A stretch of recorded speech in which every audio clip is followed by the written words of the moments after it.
Welcome back, everybody. This is Mark 180 of Geeks Chasing Squirrels across the multiverse. My name is Greg. I am the Bat Daddy 52 still. We have a lot of stuff to talk about this week. We got some penultimates. We got movie drops this week. We got a special guest this week. There's a whole lot of stuff going on. We're always covering as much as we can on Geeks Chasing Squirrels. Expert fans, not experts. All right. I'm here with my homeboy Ross. What's going on, buddy? I just want to remind people that it's important to remember. Yes. No expert.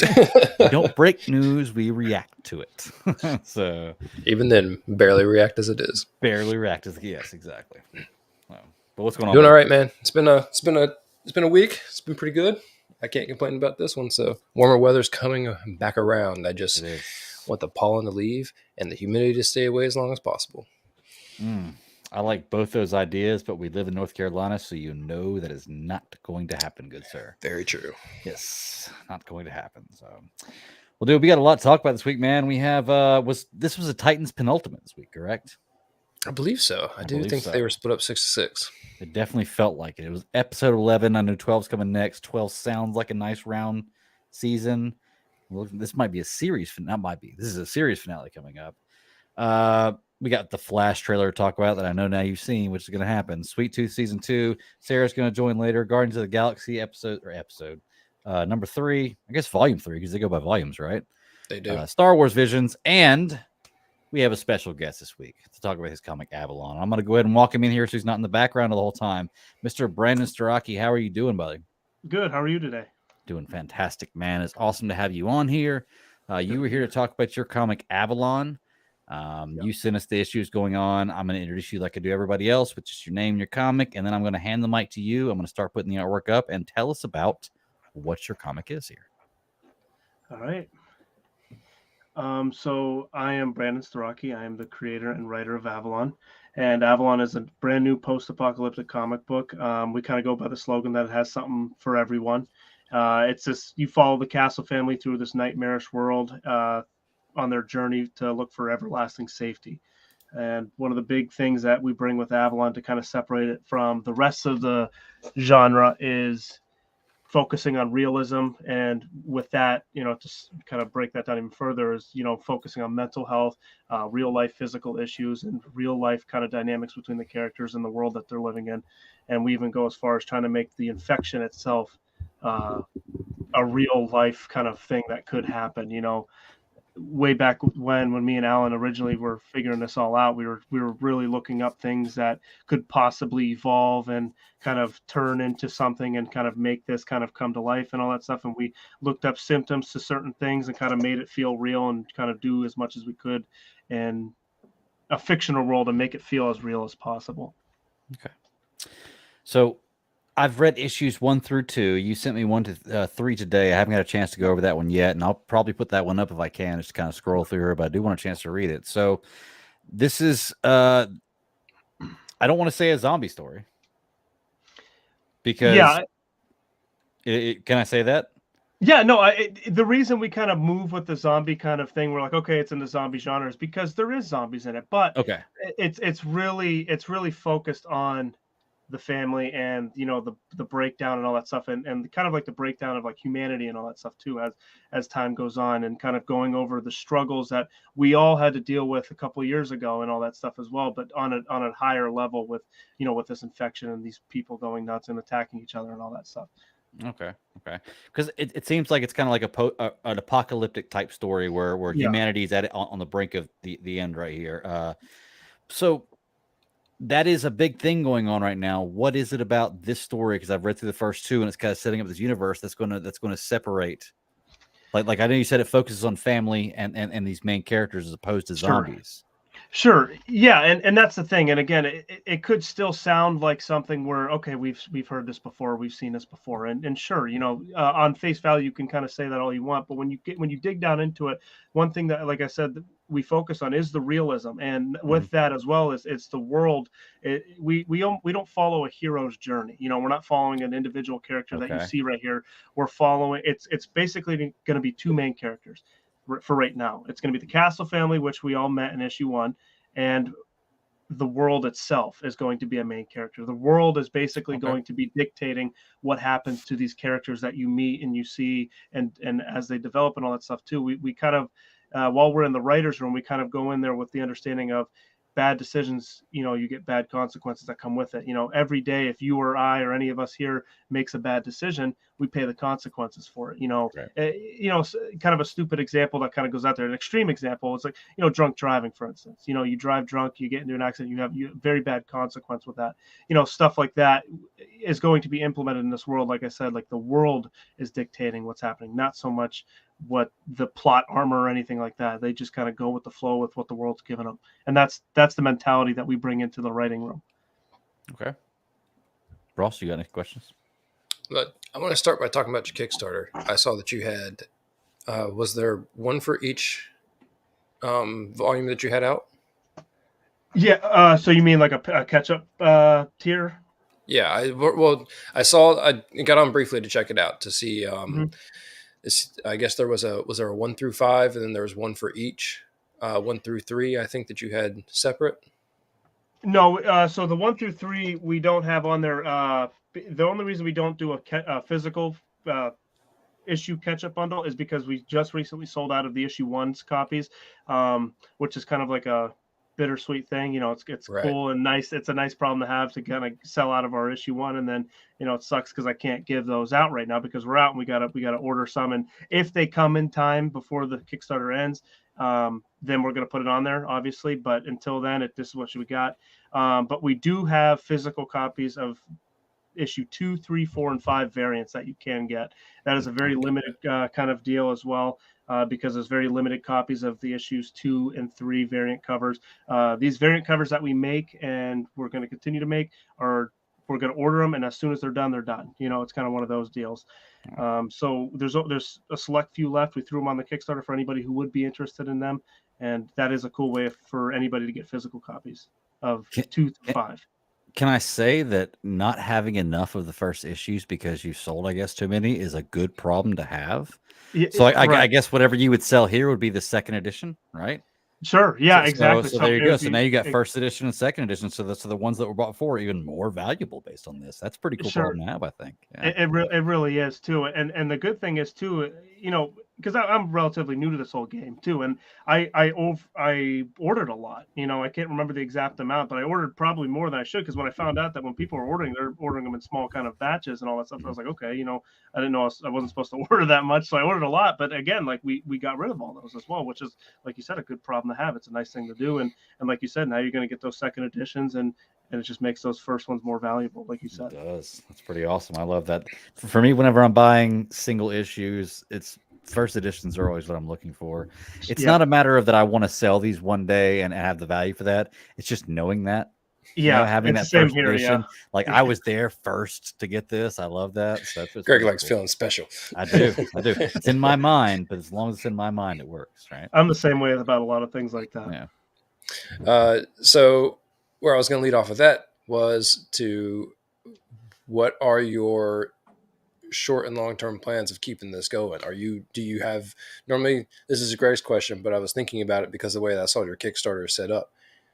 How are you planning on telling this story? Continuation as you see fit, or do you have an arc set in your mind with where you currently, I guess, or are you working on one to finish? Yeah. So right now, all of season 1, we call them seasons because it's just easier. I have like a film mind, it's easier for me to kind of just call them seasons. So season 1 is all fully written. It's we're just finishing up the artwork to get issues 4 and 5 out, which he's almost done with, and then issue 6 will be coming out at the end of the year here, and that would solidify our first season, right? So we're a new writer we just added on, or an additional writer we just added on for season 2. Her name is Callie Oberlander. She couldn't be here tonight, but we just added her on recently, so she's going to be a big part of season 2. She brings a lot of the good stuff with the mental health and making sure that kind of comes out of the characters, because that's kind of the theme for kind of next season. I'm watching these characters kind of adapt to this new world that obviously that we were reading in the first 3 issues here that are out. But to answer your question better too, is I have many arcs in my head. I have a general understanding of how I want to end this series, but that is far down the line. That's not anywhere close. And one thing I realized when I originally wrote the first issue is when we thought we were ready and we were going to get an artist and get it out there, me and Alan read it again and we realized it was awful. It was bad. So we were like, hang on a second, we got to pull this back.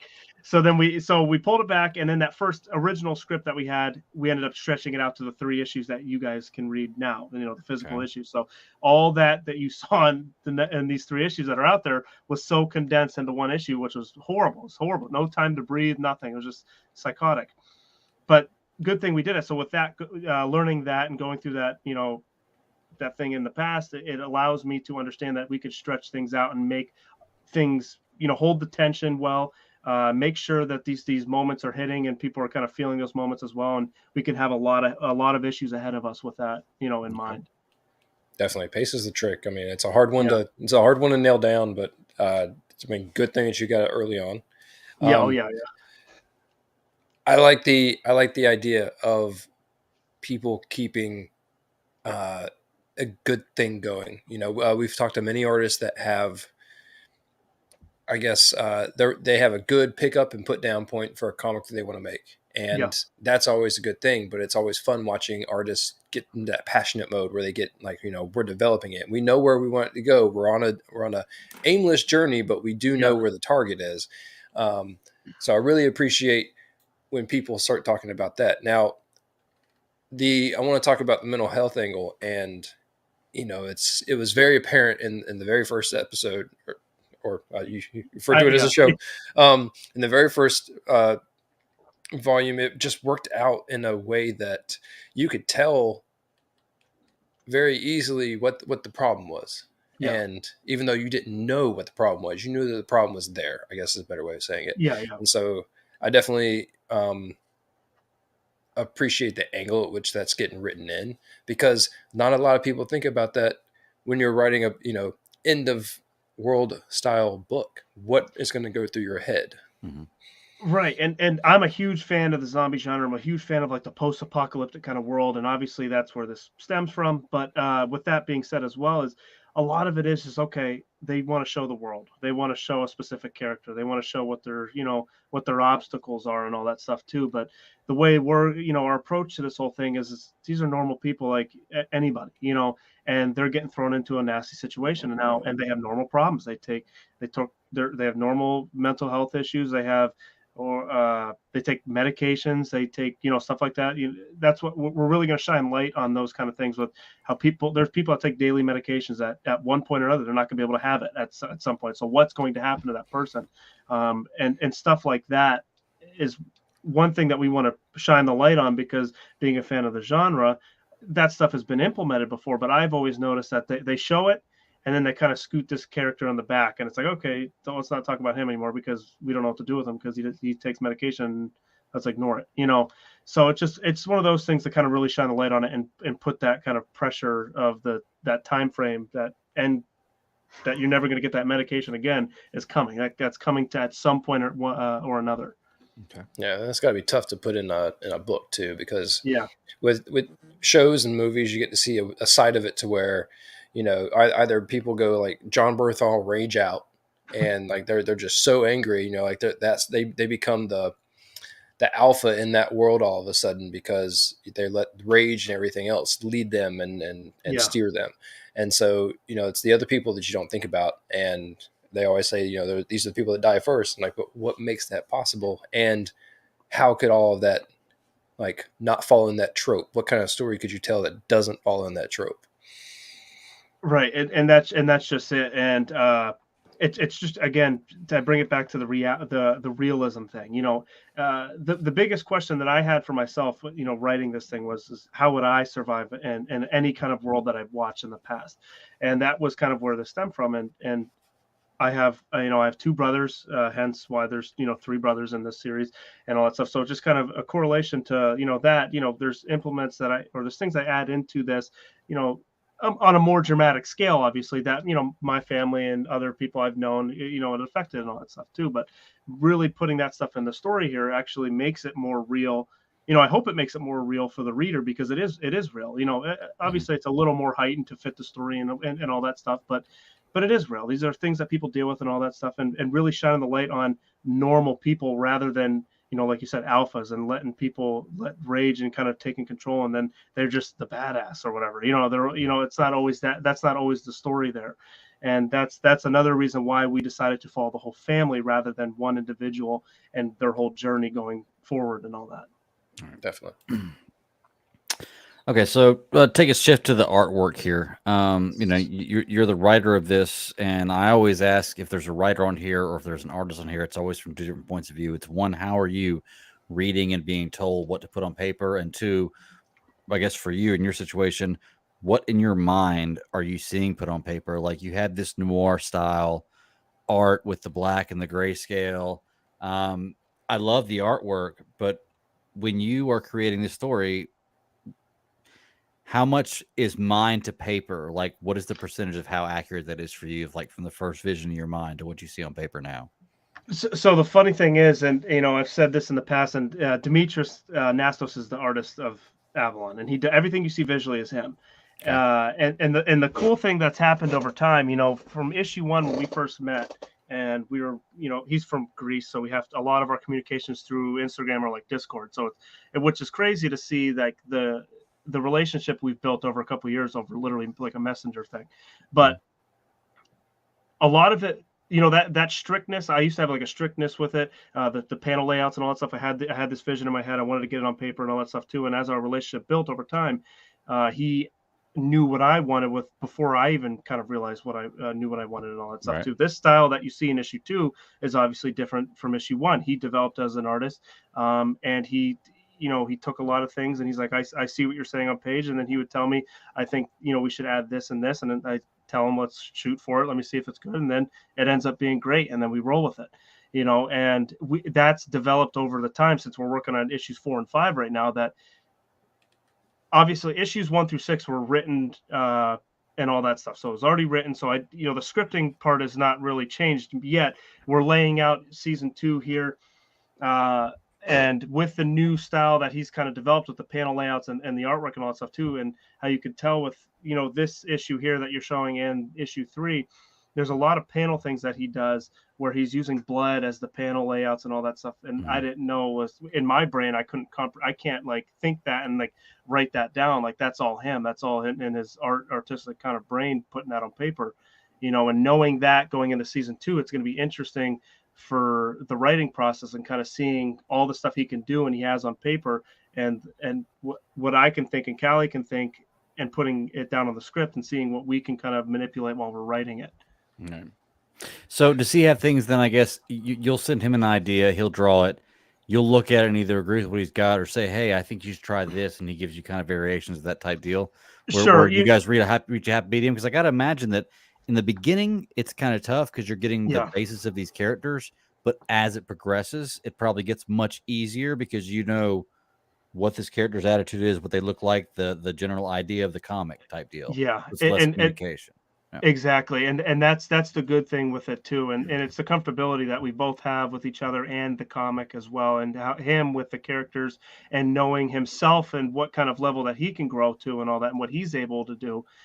It's a cool thing. I write it right now. I've been writing it page by page, and then each page I break down the panel, and then I kind of write down the dialogue and all that stuff going forward too. But that's kind of the way we roll with it there, and it's a custom to change for season 2 because of all the stuff he's able to do and kind of show on paper. All right. What's how many comic books have you worked on, or just this one? This has been your project. So what has been the collaboration experience for you? Like, have you reached a point where you're just like in awe of what other people can do when you all work together? Because I mean, the artwork and the everything in this pieces together real nicely. Yeah, and it's a good thing though too. And I went into this knowing I didn't know anything. You know what I mean? Like I knew what I wanted. I knew I had a vision. And having Alan in the beginning, obviously he didn't do comics either. He was in the music industry for a little bit, so he knows a little bit about creativity and all that. And it actually applied to this more than I originally thought before we even started on it. It almost came, not, I don't want to say easy, but it flowed nice when we started getting moving on it. And but but me as a person, I know that I'm still learning and I want to learn so much about it. I want to be a sponge in this whole kind of game and industry. And if it's with the comics, because I want to get into the film, I've been writing short films, feature films, and all that stuff right now currently. So it's just about trying to get people around me that can kind of boost this and make sure this is going on the right path and it ain't going to get off the tracks here. And that was also with the addition of Callie as well, as she's been there, done that kind of thing, and she can help kind of keep this thing on the tracks here and moving forward rather than getting all over the place when it shouldn't, because I believe in the story that we have here, and it's basically up to us to see if it falls off the tracks or not. Okay. Dig the confidence. I definitely do, because like what I've seen, and like I said, I've only got to read the first one, and I mean, blowing it up, looking at the detail in the images, and just understanding the story, feeling where like the older brother was coming from versus the younger brother, and like younger brothers, all of it was just so easy. And I mean, like the best kind of stories are the ones that are easy and make you feel right in the middle of it. Yeah, I'm glad to hear that. Honestly, I mean, obviously, I can't say or not because I'm writing it. I'm in the process. Like, it's good to hear from the outsider perspective as well, because that's exactly how we want it to feel, especially in the beginning. Because a lot of that stuff is real-ish. There's real life conversations that happen in that first issue, especially, and really trying to make it feel real close to us, because that's what we know. I didn't want to get outside of the comfort zone yet, since this is new, but every issue is obviously getting outside of the comfort zone a little bit more each time, and obviously that's how you grow, that's how you get better, that's how you do more and all that stuff too. And my goal is really to keep that team around this project to make sure this project keeps moving forward, and that's the real goal, to keep it going. Yeah. Well, I've only read issues 1 and 2, but I do notice one thing in both of those is the end is kind of like a cliffhanger jump scare type thing, where you look at the last page and you're like, damn it, I've got to know what happens next. And I love that. That's a great way to put that. Like, I don't like the whole bow tie happy ending, or like wrapped up with a nice end. Like, you're in the end of the comic where it's almost like the building up to the climax of a certain small story within this story. It's like, wait, now I've got to know what happens next. And I love that. That was pretty cool, because you're telling, at least in the first 2 issues, 2 different stories simultaneously, going back and forth. So like you end, I love the way you end it, because you end one with the end of one story, not the end of it, but a climax to one story, and the second with the climax to another. So right, it opens up like a new small mini story within the issues and all that stuff too. And they're not huge cliffhangers, but they're enough to be like, okay, yeah, like you said. I mean, I would hope, I would hope it's like enough to be okay. Let's see what's next. Yeah. And one of the cool things that we ended up coming up with too, which I'm glad we did, is having that last page color. Having that whole thing kind of just like, well, you turn the page and then you get hit with it all at once. And then having the whole kind of book, the 23 pages, black, white, and blood there too, and kind of keeping that noir feel, that gray, like warm feel, and then like it's dark. It holds like some scenes like intensely and all that stuff as well. Demetrius does an amazing job with it, and I'm glad to have him, because he puts Avalon on another pedestal with the artwork that he does. Yeah, it really does. The details are good. Yeah, and there's something about like a gray scale, like that noir feel, that gives you more of like an angst in a comic. Like it's tough to portray emotion or give emotion to the reader, make the reader feel emotion in a comic book. But the way you do that in art can really help the character feel that and get in that kind of mode. And it's just a great setting for the story. Yeah, and it's awesome that we have him. And like I've told people in the past as well, we're blessed to have him in this whole ride, because Avalon, and idea sounds good, it's great, but he, like I said, he takes it to another level with the artwork, and really makes these characters pop and come to life, and the expressions, how he builds the world behind it and all that stuff too. It adds the intenseness, it adds the warmness, it adds all the good stuff that you want in a comic, I would say. Yeah. And I'm really, really enjoying it. Post-apocalyptic stories, like I said, are really hot right now. So you can write a really good one. It's an awesome thing. This one's pretty good. I've got the first three issues. So what are we looking at as far as timeline? Issue 4 is going to be available. So the Kickstarter is set to end at the end of June, and as soon as that is done, and we hopefully make it, we make it. I'll just say we'll make it, just for the hope, making it come to life, But So once it's done and all that stuff, we're good. As soon as we get the funds, we're gonna print them off, and it's gonna come out late July.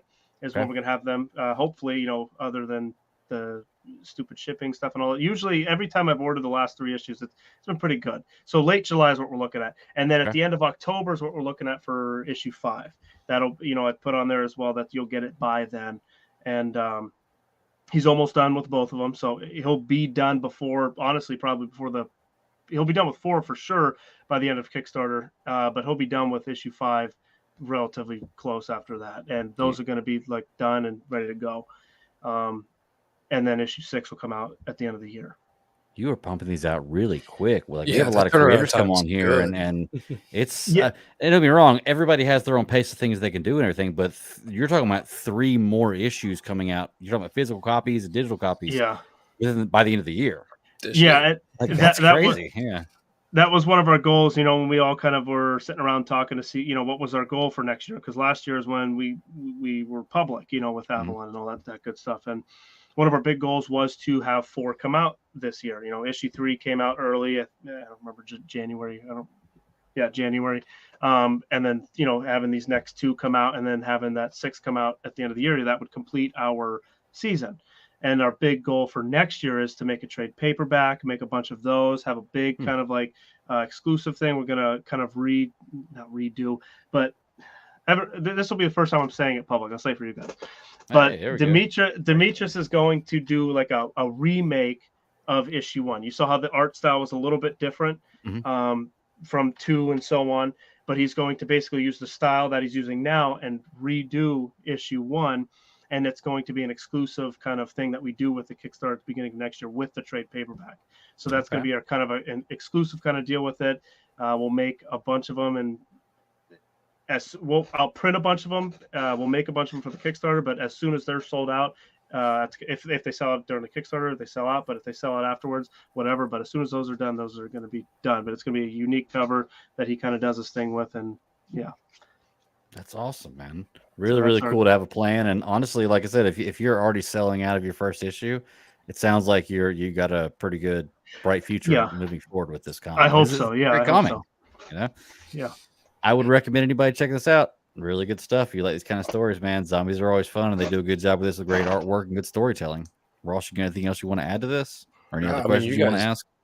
You guys have project management on lockdown. I mean, like you described it already, but you just described it again. I mean, keep the cycle going is working for you to come out with that many issues that fast and be as successful as you have been and will be. I mean, best of luck because you don't even need luck at this point. And you got a good thing on your hands. For sure. Maybe a little bit. We still want some luck on our side here, but yeah, no, I appreciate it. It's a nice thing, and obviously we wouldn't be here without everybody who supported us in the past and all that stuff, and at events, at the Kickstarters we've done and all that stuff, and kind of the likes and the shares go a long way as well. We wouldn't be where we were at today if it wasn't for everybody, and you guys too, and having us on the shows and all that stuff as well. That's brings light on us. It's a great thing, and it's again one of those things that I'm glad to be here. Yeah, man. Always says it best. Any advertising? Huh?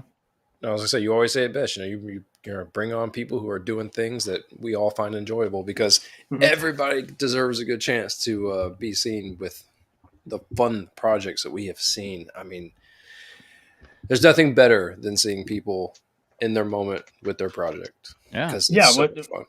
I agree. And I love seeing that in other people too, and kind of getting it out, cause I'm in the middle of it too, but having somebody else do it too, it's an awesome thing to kind of see them kind of go through their, obstacles and try to make this come to life and all that stuff. Cause there's always going to be the obstacles. It's about how you just get through them, but yeah.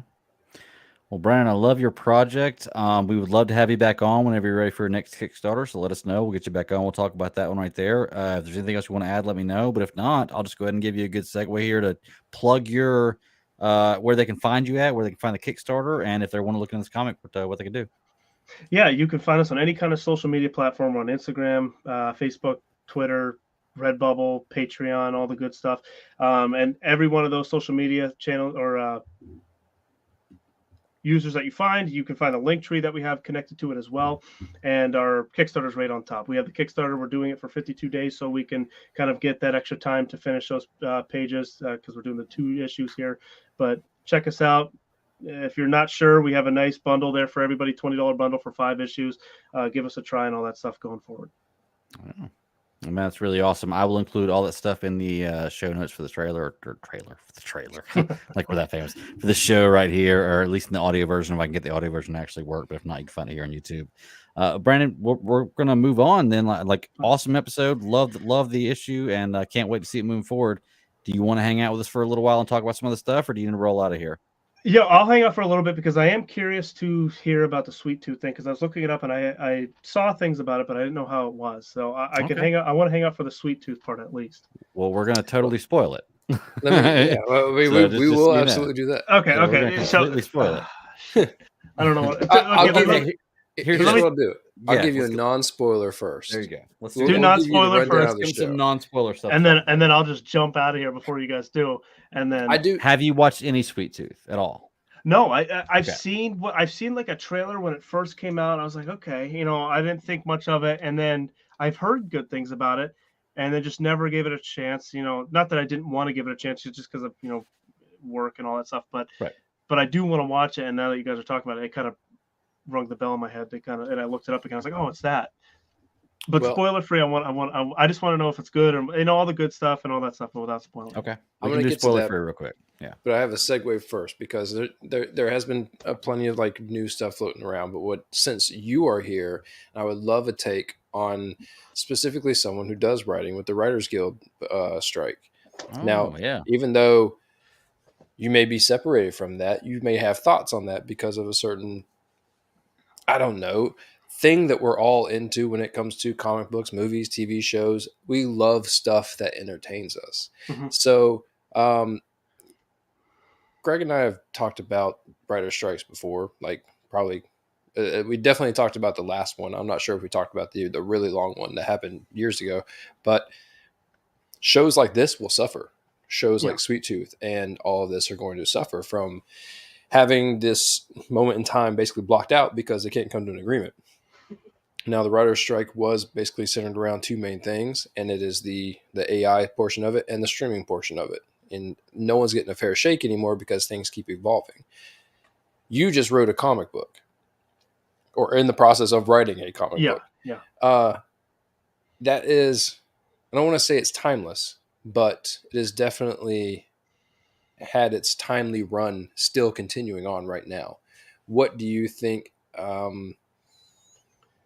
I don't know. How can I best say this? Is there a level of fairness that because writers don't get the upfront notoriety of a property coming out, it always ends up being either the people that are performing in it or like just like comic book we talked. Unless it's a novel that turns into a movie that people love. True. Then they do. True. But you're right. That typically leads to the novel lovers that kind of give the light to the writer. It's not so much the movie watchers, but they're the candle holders that are lighting the torch for that thing to go forward. Yeah.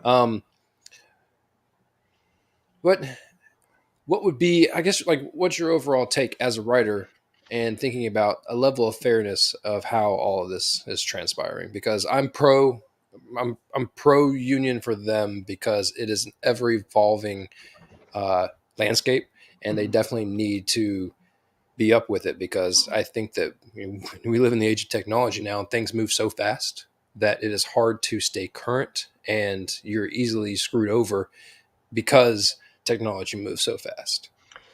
Yeah. So I will start off by saying I heard about it, obviously. If Callie was here, she would have a lot of opinions about it. She was the one who actually told me about it, like, oh, this is going on and all that stuff. I was like, oh, damn. I was like, I got to, so she sent me the article and all that. So, and she was explaining it to me as well. Before all this, my goal, my drive was to be a director. When I was younger, I wanted to be a director. I wanted to be in Hollywood and all that stuff, maybe even an actor, but overall it was to be a director. I wanted to make that stuff. So, and like you said, obviously the actors and the directors and all that stuff kind of is where the money goes. It's not so much the writer itself. And, being through this process, and even then, it doesn't make sense to me that the writer doesn't get compensated for a lot of that. Because like you said, without the writer, you don't have the project. The writing is what gives you the stuff to kind of see and go, okay, let's do this. Let's do this project. It's good. I like it, whatever it is. But this is with me not knowing much either. I don't know much at all. But me as a writer and having the projects that I worked on or that I'm working on, and like the screenplays and the short films or even the feature films I'm working on too, there's a point where it's like a sellout. Like, are you going to sell your script that you love for a certain dollar amount when you believe in it, and this thing could turn into a blockbuster film? You know what I'm saying? I don't know what pressure the writers got on, because obviously they don't make as much as the stars, and all that stuff as well. But I don't know where that line is, because I'm still new into this. I don't know much about it, obviously, other than reading the articles and stuff. But I guess in my own thing, maybe you guys can kind of educate me a little bit on it as well. As if somebody came up to, I had the script done, and somebody came up to me and said, "Okay, I want to buy this script from you for like $50,000," and I'm like, or even $100,000, right? But I believe in the script. I love the script, all that stuff. With the mindset that I had before, that I wanted to be a director, my mindset is, okay, no, I want to have a good say with what happens with this thing, or no. I'll be stubborn enough to have it sit on my desk and collect dust and never do anything with it, than to sell out and not be able to do what I want to do with my baby that I created. You know what I mean? So that's my mentality with it. But again, I don't know much about it as well. If you guys wanted to educate me, if that's kind of the lines, along the lines that you guys think, or whatever it is. But yeah. Well, I can't educate you because I have absolutely no knowledge of it either, to be honest with you. Yeah. But that's funny that you said the 50,000, because that was going to be my question. Was if somebody came to you right now with $50,000 to buy the rights to this story, what would you do? No, and you almost answered it right there in what you were saying. And that's respectable, because you got to think about it. There's a lot of stories that you see being made into movies and miniseries and everything right now that were written 20 years ago. Yeah. That has just been in the works for 20 years, and somebody's been trying to sell it, or it's been put on a shelf and forgotten about, and somebody was like, hey, this looks pretty cool, let's check this out, and it becomes a hit. So why not hold on to what you got? It's like holding your stocks. Yeah, right. And the biggest story too, I don't know if you've heard it, but when Sylvester Stallone wrote Rocky, did you ever hear that story? Did you ever hear that story that I told? Yeah. So way back then, he's like, they were going to buy it off him, but they're like, no, you're not playing Rocky, and you're not directing it. And he's like, okay, then no deal, basically. And then they just kept raising the price over time, and then eventually there's like, screw it, okay, you can play Rocky and you can direct it. And obviously that ended up being the biggest thing for him, because look at him now. He made obviously how many Rocky movies, and then the Creed movies to follow it, and then all the other movies, in the mix. And that was a big decision on his part, because he explained it himself. He had nothing. He had to literally sell his dog to live. Like, he didn't have a house, nothing, no food, nothing. And they offered him all that money. I don't remember how much. It maybe got up to like $500,000 or something. I don't know how much it was. Which is a lot back then. Yeah. Which, back in the 70s, that was a lot. But so to have him turn it down, and it's like he went all in on like what he wanted, what he believed in. And that's kind of the same mentality with me. And obviously I'm not living on the streets here, but if somebody walked up to me and said, like, okay, here's this money, can I buy this project off you? And I'd be like, no, unless I have a good say in what goes on, because this is, this comes from me. This comes from my team. This is our thing. This isn't, you guys will just do your Hollywood thing to it, and then maybe it'll be good. Maybe it'll flop. Who knows? That's respectable. Like, I totally get that. I mean, once again, money is great, but there's a cutoff point. It's about doing what you love. That's kind of that's where I'm at with it too. And at the end of the day, even if it's just selling 200 issues per issue for the rest of my life, I'm doing what I love. I'm writing a story and all that stuff too, and it's fun to me. I love getting these ideas out of my head on paper, and having the people around me. We could all collaborate and make this story come to life. That's the fun in it, not so much. I mean, the money would be awesome, but but the fun. Yeah, I was gonna say, you're telling me I've been doing a podcast for 4 years and just got dozens and dozens of followers. It's amazing. I do it for fun, man. I do it because me and my friends are hanging out on Friday. Yeah, it's awesome. That's what it is. I'm safe at my home, hanging out with my friends on Friday, talking about stuff I love, meeting awesome creators, and just having a good time, man. That's what it's all about. Just has bullshit and having a good time. Yeah. You brought up a good point of like wearing multiple hats. I think that a lot of people who end up wanting to be directors typically start off by writing, because one of the first things you can do is set yourself apart from finding a good story to tell. And once you find a story like inside of you to tell, it's easier for you to put that project onto whatever platform that you want to. So I mean, I'll go into the details a little bit more about the strike, but really what this is what you're going to find there are people who write. There are people who write and direct. There are people who want really to wear all the hats at the same time. I mean, look at,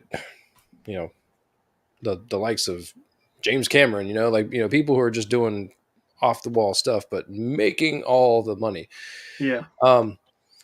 This strike tends to go more towards the week to week, the writer's room. And so whenever you are in a position to where you get hired onto a project, like take any of the shows that we watch, and there's going to be a writer's room that may not be their actual story that's being told, project, yeah. but it is their job to bring it's as much their job to bring something to the screen as it is the director, because they have to do between lines, between where's a joke proper, where's this going to happen, to make the flow. They're really the tempo setters, and that's where it I think those are more along the lines of the people that are being affected by this day to day, and why the strike is actually happening. And yeah, I could see that as well. And that's the unfortunate thing with it too, is because, like you said, that's not so much their baby per se, but like you said, it's their job. It's their 9 to 5 kind of thing. They go in, they make this show come to life. It starts with them. They're the spine of everything. And that's the annoying thing that's going on right now. And then when Callie was, and like how you said it too, when she was talking about the AI thing, I thought that blew my mind. I'd never even heard of that. I didn't know that AI could literally generate a script, and then they would hire writers to kind of make video. it actually, and like they can do everything now. Yeah, that's see, I think, and again, this is my opinion. I don't know much. It's just my opinion. There's no way, even if the viewer doesn't realize it's AI, there's no way the AI is going to make something and it's going to be that good. Like if you watch a show, like let's just say, have you heard the Drake song? Because that's been one of the things that's been going around. I don't even listen to Drake. I don't care. Like, it's not my thing. But there was a song that was created with artificial intelligence that you cannot tell a difference, and it's actually it's been a hit, because once people actually found out that it was not Drake, that it was all fake, it even continued to top the charts. And I think that's part of the problem with this AI stuff. And that's where it's like, you're gonna have companies out there that are like, no, we won't dabble in AI. Like, we appreciate the human project, and we want to be a part of that. But there's like, New Line Cinemas, there's these background people out there that are like, we'll absolutely make one, and then people are going to want to see it, and it's going to make money. And that's where it brings in a problem, because now you have high school kids using AI to create papers, except for English papers, because the English language is so difficult that it can't do it. Now you have people creating show notes on podcasts, because it's easier just to go out and type in a certain things, and it does that for you. It becomes dangerous. So this aspect of it really is dangerous. You just had one of the heads for the artificial intelligence division of Google step down, because he's like like, it's a bad time to be me, and I don't want to be here anymore, and I'm basically done with this right now. It's getting bad. And so what they agreed to with the people that were having the sit down conversation basically said, we'll guarantee you a meeting every single year about technology. And we're like, the only promise is that we're going to sit down at a table and have a conversation about it one time a year. There's nothing about that. Yeah. And so that's a very complicated angle, and it's one that there is no good answer to. But you can go ahead and talk about that before I talk about the next one. Oh, me or him? Anyone, because it's a problem that is tough. Because I only have bad things to say. So well, no, I'm probably on the same page as you. Because to me, that's I don't know if I'm allowed to swear on here, but no language. You're gonna blurb it out. No, but it's just bullshit. Honestly, it's shitty. It's shitty for anybody that's in it. It's dumb. It's not even. It's cheap, and I don't like to be a person that likes that cheats out of things, and to know like a project that could be like a song, like that Drake song, like was cheated. Basically, it was a cheat. It was nobody worked on that. Maybe somebody did some minor touches to it, but it was just like a done project that made sure all the the tempo was good and everything was on par and all that stuff, and then they threw it out there and they're making millions off of it. It's like stuff like that. I don't know for sure. But again, my opinion, I think, still stands. I think eventually when they try to get too over sophisticated with the AI and the script making and this and all that stuff too. I think people are going to watch these movies or shows. It might not be all of them, but I think they're going to watch some of them, and they're not going to know why they don't like a certain show. They're going to go, they're going to watch it and go, I don't like the show, but they're not going to be like, okay, it's because it was AI generated. They're just not going to like it because of some reason, but it's just because it was AI. And I don't know if they're, like I said, I don't know if the money makers are going to think that or whatever, but I think people are going to watch shows or movies and they're going to think, I don't like this movie because of this, but it's actually because of the AI script writing, because it's not it's not human, like an interaction with human. Like if you were to talk to just some random robot, there at the end of the day, you could have a great conversation with that damn thing. But at the end of the day, you know that thing's not human, and you know that thing's not feeling what you're thinking. Like, if we're talking to each other and we went through some traumatic thing together, or I went through some traumatic thing, and you could feel what I'm telling you, and you feel that you're human. You could feel the emotions. But at the end of the day, like that's what would be lacking, I think. But I don't know. A song's a song. You can make a song sound good, but to lack that human interaction, I feel like I don't know. That's my opinion on it. But that's part of the problem, is it's barely lacking anymore. Yeah. Well, it has been lacking less and less and less, and it has been moving exponentially. Yeah. Oh, and that's the kind of question I have. Like, I think what you're saying there, Brandon, like, is a very good point. I think that when it comes to like scripts, as far as movies and television goes, that's going to show, and it's going to also depend on who's acting those parts, because it's a perfect segue into like Sweet Tooth that we're going to be talking about here. Like, there are certain points in this show that are not the finale, that are like in the middle of season whatever, and I'm like, oh, I kind of want to cry a little bit. Yeah. But like, and that's the human emotion that it's putting into it, and I don't know if that's the writing or if that's the actors type deal. So there may be a situation where there are actors who are able to portray something so well that they can overcome the writing, and vice versa. There may be great actors that can't overcome insanely crappy writing.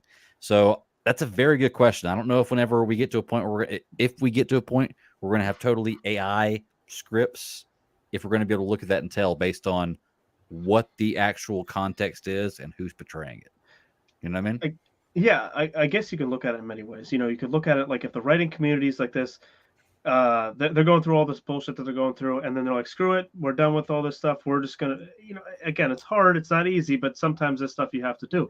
And you're like, screw it, we're just gonna do our own thing. We'll make our own independent thing and all that stuff. And they just all collaborate in one thing and make it. Again, I don't know. Maybe I'm just being optimistic, but there's something else I want to bring up too, and I lost it. Well, you think about it. I'll tell you about. We do that all the time. That's why I have to have a notepad. That's why we chase squirrels. I have to write down thoughts. I'm like, so I don't forget this later. I got to write it down. Yeah. The other main problem is the streaming setup. Whereas you were typically guaranteed to work on a show for 23 episodes or whatnot. Now it keeps dwindling. I actually think the first season of Sweet Tooth may have been 10 episodes, and then the second one was 8. I think they're both 8. No, they're both 8. I've just watched those shows in the last 3 weeks. Yeah, there's been many shows that I watched that keep shrinking, and that keeps being an ongoing problem. And not only that, but you have, we talk about all the time: is it better to binge or to stream, week to week? And you got to think about, as a writer, you're working on that project until that project's done. Whereas when you're doing it week to week, they are continuously working on this as the time goes on. A lot of shows are. I remember specifically, like when we talked about WandaVision, whenever that was coming out, this is the first show. I mean, Shackman was editing this show and releasing it like each week by the deadline, and it had to meet the deadline to get loaded onto the Disney Plus servers. And so there are things like that happen. So with the writers, their episodes and the amount of work that they actually have keep shrinking, and it's harder and harder and harder to get onto a show, even though there are more shows that are actually coming out. It's just the evolution has changed the previous models that they've had set in place and previous agreements that they had set in place. So does the agreement. It has to evolve also. Well, I mean, it's difficult times for everybody, the writers. And I understand them wanting to get respect for what they do, because like you said, you don't get enough credit for what you do or necessarily enough pay. I don't know the ins and the outs of that business, so I'm not going to pretend like I do. But I always believe in everybody. If you feel like what you're doing, you're not getting paid enough for, then either do something else or do what you have to do to work to get paid more for what you're doing, and that's what the writers seem to be doing, and I support them to work and get paid more, because we're going to see what happens when they're not there, and what the product's like. And I guess this is it came to mind, and that goes perfectly off of where you just ended. Where does the saving money stop?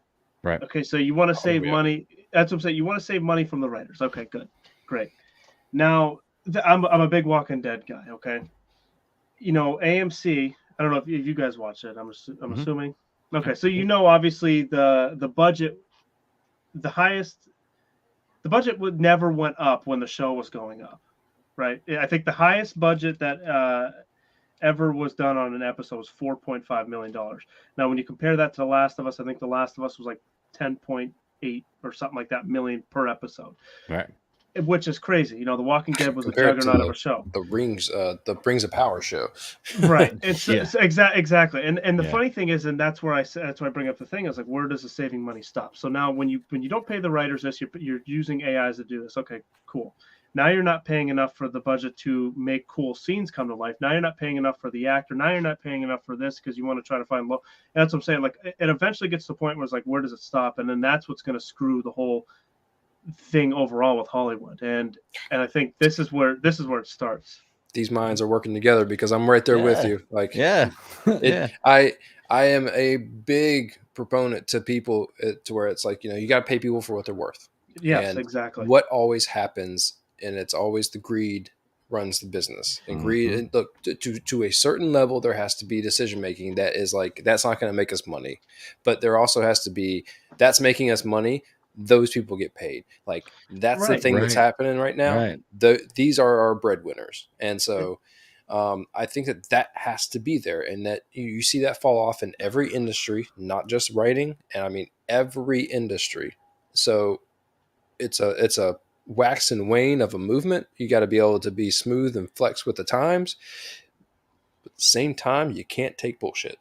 You can't take no as an answer. And when they say you can't have more, even though you're making us a whole lot more, I think someone put out the numbers of like how much the heads of each of the major, platform owners and broadcast channels were making, and it could easily be a cut that would go all across the board to fix this problem, but they don't want to do it because, just like anyone else, they investors money.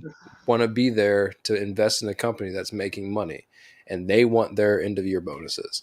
But see, what's funny is like, you can't even blame it on investors investing in companies that want to make money, because here's the thing, they're going to make the same money. When you make these cuts, you're making these cuts to be able to at least maintain the amount of money you were making before you started taking the losses that caused you to make the cuts. Okay. And here's the thing, you're going to cut people to make up those losses to get the same thing you were. But if you're the guys who are making the cuts, you're not taking a pay cut. So you're cutting out these people to maintain your pay status the way you are. Yep. That's where the problem lies right there. Like, I work for the post office. I can say it right now. The first 4 years I worked there, they cut my pay 33% one year. 33%, which is an insane amount to cut somebody's pay 33%. They could have taken upper management's pay and cut it 3% and done the same thing and not affected their employees. And you wonder why you don't have happy employees, which is why I'm with this writer's strike. I am kind of for what they're saying right here, because get paid for what you are. Like, there's no reason that whenever corporations are making the same amount of money, the big wigs should make the same amount and everybody else is the one who gets cut. That's my agree. thing. I'm right there with you. Yeah. Yeah. Sorry, I went on a tyrant or a little whatever diatribe there. I don't know what you call it, but that was an angry squirrel. Yeah, angry squirrel. You bring up good points. It's so that goes right into where my fear is of what's going to happen with season 3 of Sweet Tooth. I'm just going to jump right into segue. Great. Let's talk about real fast a show that no one really knew that much about. Never saw coming. Sweet Tooth is a DC property. Sweet Tooth is one of those. Yep, it's one of those stories that it was a fun story that someone wanted to create that was picked up by DC, and it really is such a great and timely story to bring to the screen, because to try my best to keep spoilers to a minimal, you're looking at a scenario where the world is facing a pandemic. It's Okay, and post-apocalyptic. what this pandemic really is,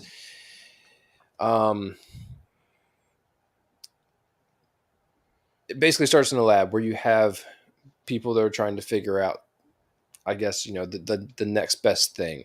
And this lab experiment typically goes wrong, but we don't know how, and we don't know what is going to come of it. All we know is people started dying at the same exact time that hybrid human animals started being birthed. What's really weird is that I don't know where none of us have been alluded to exactly how this happens, but it just started happening like that. This virus started taking over. People have this thing to where, the pinky shake in the show is the herring to the actual virus, but the half-breed human, or hybrids is what they're called in the show, started coming up. So you're talking about anything. The main character is it's a young boy. His name is Gus. He's a half-breed human and deer. Mm-hmm. You have every single animal that you'll eventually, that you can think up. They do a real quick, was a pregnancy ward, or the birth ward in a hospital. Maternity ward, yeah, maternity ward. They show like different, little babies that are like half breeds. And so it comes from the story of the pandemic happening, and then it jumps like a decade after that. The whole show does a pretty good job of backfilling some of those stories and telling you as things go on. The second season, I thought, did an even better job of carrying that tradition on. But it's just, you can imagine the worst of humanity starts to rip it apart. It's very much the hate-fueled anger that we have towards certain things, and like politics and the way that people see each other these days is there at the end of the world, and it starts to rip society apart. And that's how they divide. That's where the divisions are created. And so I find it very interesting that they do that with making this show feel very, very PG. It is very much a kid-friendly show, but still feels very adult. It's not. It's It not does. too kid to pull me out of it. I agree with you. Not too kid to I pull me out of like it. I though. like that it can create a universe that you can watch this with a kid. You can watch this with anyone, like a parent, and really start to understand all of the emotions that they're trying to convey, the life stories, and the building friends and bonds, friendships, and everything else with creating your own family scenario. And the show is just, it came out of nowhere with such a, it's got a little boy actor. I don't even remember the actor's name for him. I don't either. Yeah, he's It's a good got actor though. Yeah. 1, 2, 3, 4, 5. There's like 5 main characters in the first season, and it's very, very small. It's very tight knit, but much like you were talking about centering, Avalon around a family, or basically made a couple of different people. It definitely goes out and spreads to create enough circles of stories to tie in a full episode of a show and a full season of a show. And it's really, really good. There are practical effects, but I love them. Like, I love the practical effects in this show, because how else are you going to make something look half human, half whatever, without giving it some sort of practicality? It has the innocence of youth. It has the tarnished life of old people who lived through the crumbling of society, which actually they call the Great Crumble, when everything basically fell apart. And so if you want to find a show that is, it's very PG, post-apocalyptic, this is the one to watch. Yeah. Okay, so Ross gives his non-spoiler overview of this, and I'll do kind of the same here. But I'll do a little shorter.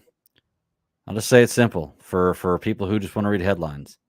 Post-apocalyptic mutant virus show. There you go. That's what this is about. That'll catch people's attention right there. Really well done. This is a really, really well done show. Ross had watched it before, tried to get me on it. Like normal, I ignore him for the first 3 or 4 times he tells me to do something, and I do it. I'm like, oh, thank you so much for telling me to do that type thing. This is the same situation. Look, man, I binged this whole thing. I love Netflix on your mobile app because you can watch it at 1.5 speed. I think I watched the entire first season and the entire second season in 1 day spans. Like I watched it all last Friday and this Friday. So I mean, it's great. But great acting. I think the best part for me about this show is the storytelling. Ross, I was telling you and Sarah earlier, this is great storytelling.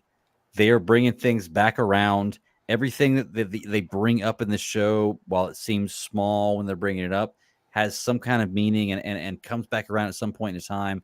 And I like to think that when I see these kind of shows, I can predict what's going to happen. And this would caught me a few times. Like, oh, I didn't see that coming. Okay, good deal. Didn't see that one right there. Good deal. And I love shows that can do that. It's really well written. I'd recommend it 100%. Like Brandon, if you haven't seen it yet, first 2 seasons are out right now. They're definitely going to have a third season based on the way this one ended, I think. No spoilers, but I mean, they're going to have a third season. The writer strike gonna. Unless the writer strike, yeah, we'll see. Well, eventually they may have a third season. Let's put it that way. As he brings it back around. Yeah, that's right. Full circle. We thought we were done with it, right? Yep. Full circle. But I would highly recommend it, man. It's a good story. Like I had a friend at work that asked me about it. I told him it's not something that I'm telling you. If you miss it, you'll be missing out on something you really should have seen. But if you watch it, you're going to have a good time, and you're not going to be disappointed when you get done. I'm happy I watched that. That was a good time. So, the only other thing I can say is that it falls under the degrees of separation. A lot of the characters, which I really love, is it's poetry to where a lot of people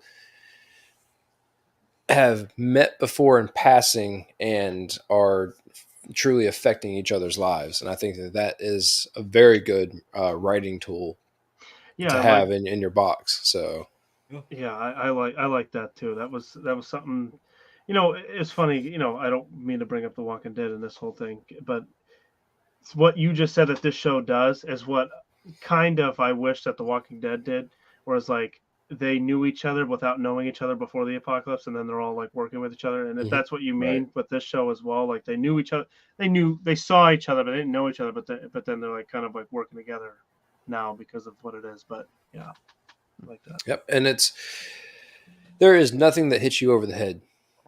Like the emotions will hit you over the head, but man, there's no bad thing that like hits you over the head that like I haven't run into anything that I butt up against. And I find a bunch of shows may have like 1 or 2 things. I'm like, where did that come from? Like, or, like we're watching the Titan show right now, and as another DC property and with many different other writers, the feel is completely different. Like this does not have any comic book feel whatsoever, even though it's associated with DC. And I like that because that's what I think that when the book came out, it was trying to do. It was trying to not be anything other than its own thing. Yeah. And this show does it, and it does it well. And it gives you, like, for as many times as I've watched Walking Dead and I've been like, I'm done. Like, I'm so pissed, or like, I'm over this situation, or like, I don't even want to be a part of this for like a while. Like, thank God that was a season finale because I don't want to watch it for a while. This show just keeps tempo. I mean, it keeps you there, and it does it with almost every single episode. And you're not feeling like you're falling off of anything. I mean, I'd love being able to stream it, but this would be a good week-to-week show. It sounds like they have a beginning, middle, end planned. You know what I'm saying? It sounds like they know that they're going to be like, okay, this is going to be 4 seasons, or okay, this is going to be 5 seasons. They know that. With The Walking Dead, it was a little bit different. They had the source material, but it was like every season was like, I don't know. I know what you're saying. I love the show, but I also do understand what you're saying as well. About how you're like, oh, screw this, whatever, I'm done with this, whatever, and all that stuff as well. But it's always nice. Like Ozark is one of those shows that you're kind of explaining how you're like, and you always just like kept a good tempo. It was, but they also knew when to end it. A show that kind of reminds me of that did the exact opposite was Shameless. when I watched Great Shameless, show. I got Yeah. you gotta Great get me a show. second. But I get what you're saying. I get what you're saying. I could not watch it after season 4. It's just how Yeah. much shit can happen to I one agree. family. Yeah. You know what I mean? Like like with Ozark, the same thing. But they knew when to end it. It was done. Like it was just a nice tempo. And it sounds like this. You know, the Sweet Tooth knows its beginning, middle, end, and they know when it's going to be done. Yeah. Well, you know, I think it's funny that I didn't even think about Ross. You mentioned it being a DC property. That didn't even click to me whenever the Flash shows up in the post-credit scene at the end of the last episode of Sweet Tooth. I was You like, that spoiled it makes for me. more sense. There's Ezra Miller right there. That's why this is a DC property. So, okay. So, Is that what we're trying to do? that's what we're trying to do right there. Yeah. Now he's gonna be looking for it. Does that mean we're you guys are moving into the spoiler material? No, I was just making a joke right there about it. Yeah, but no, I mean this is a for like I said, for a non-spoiler review, this is a really good show. I would recommend this show over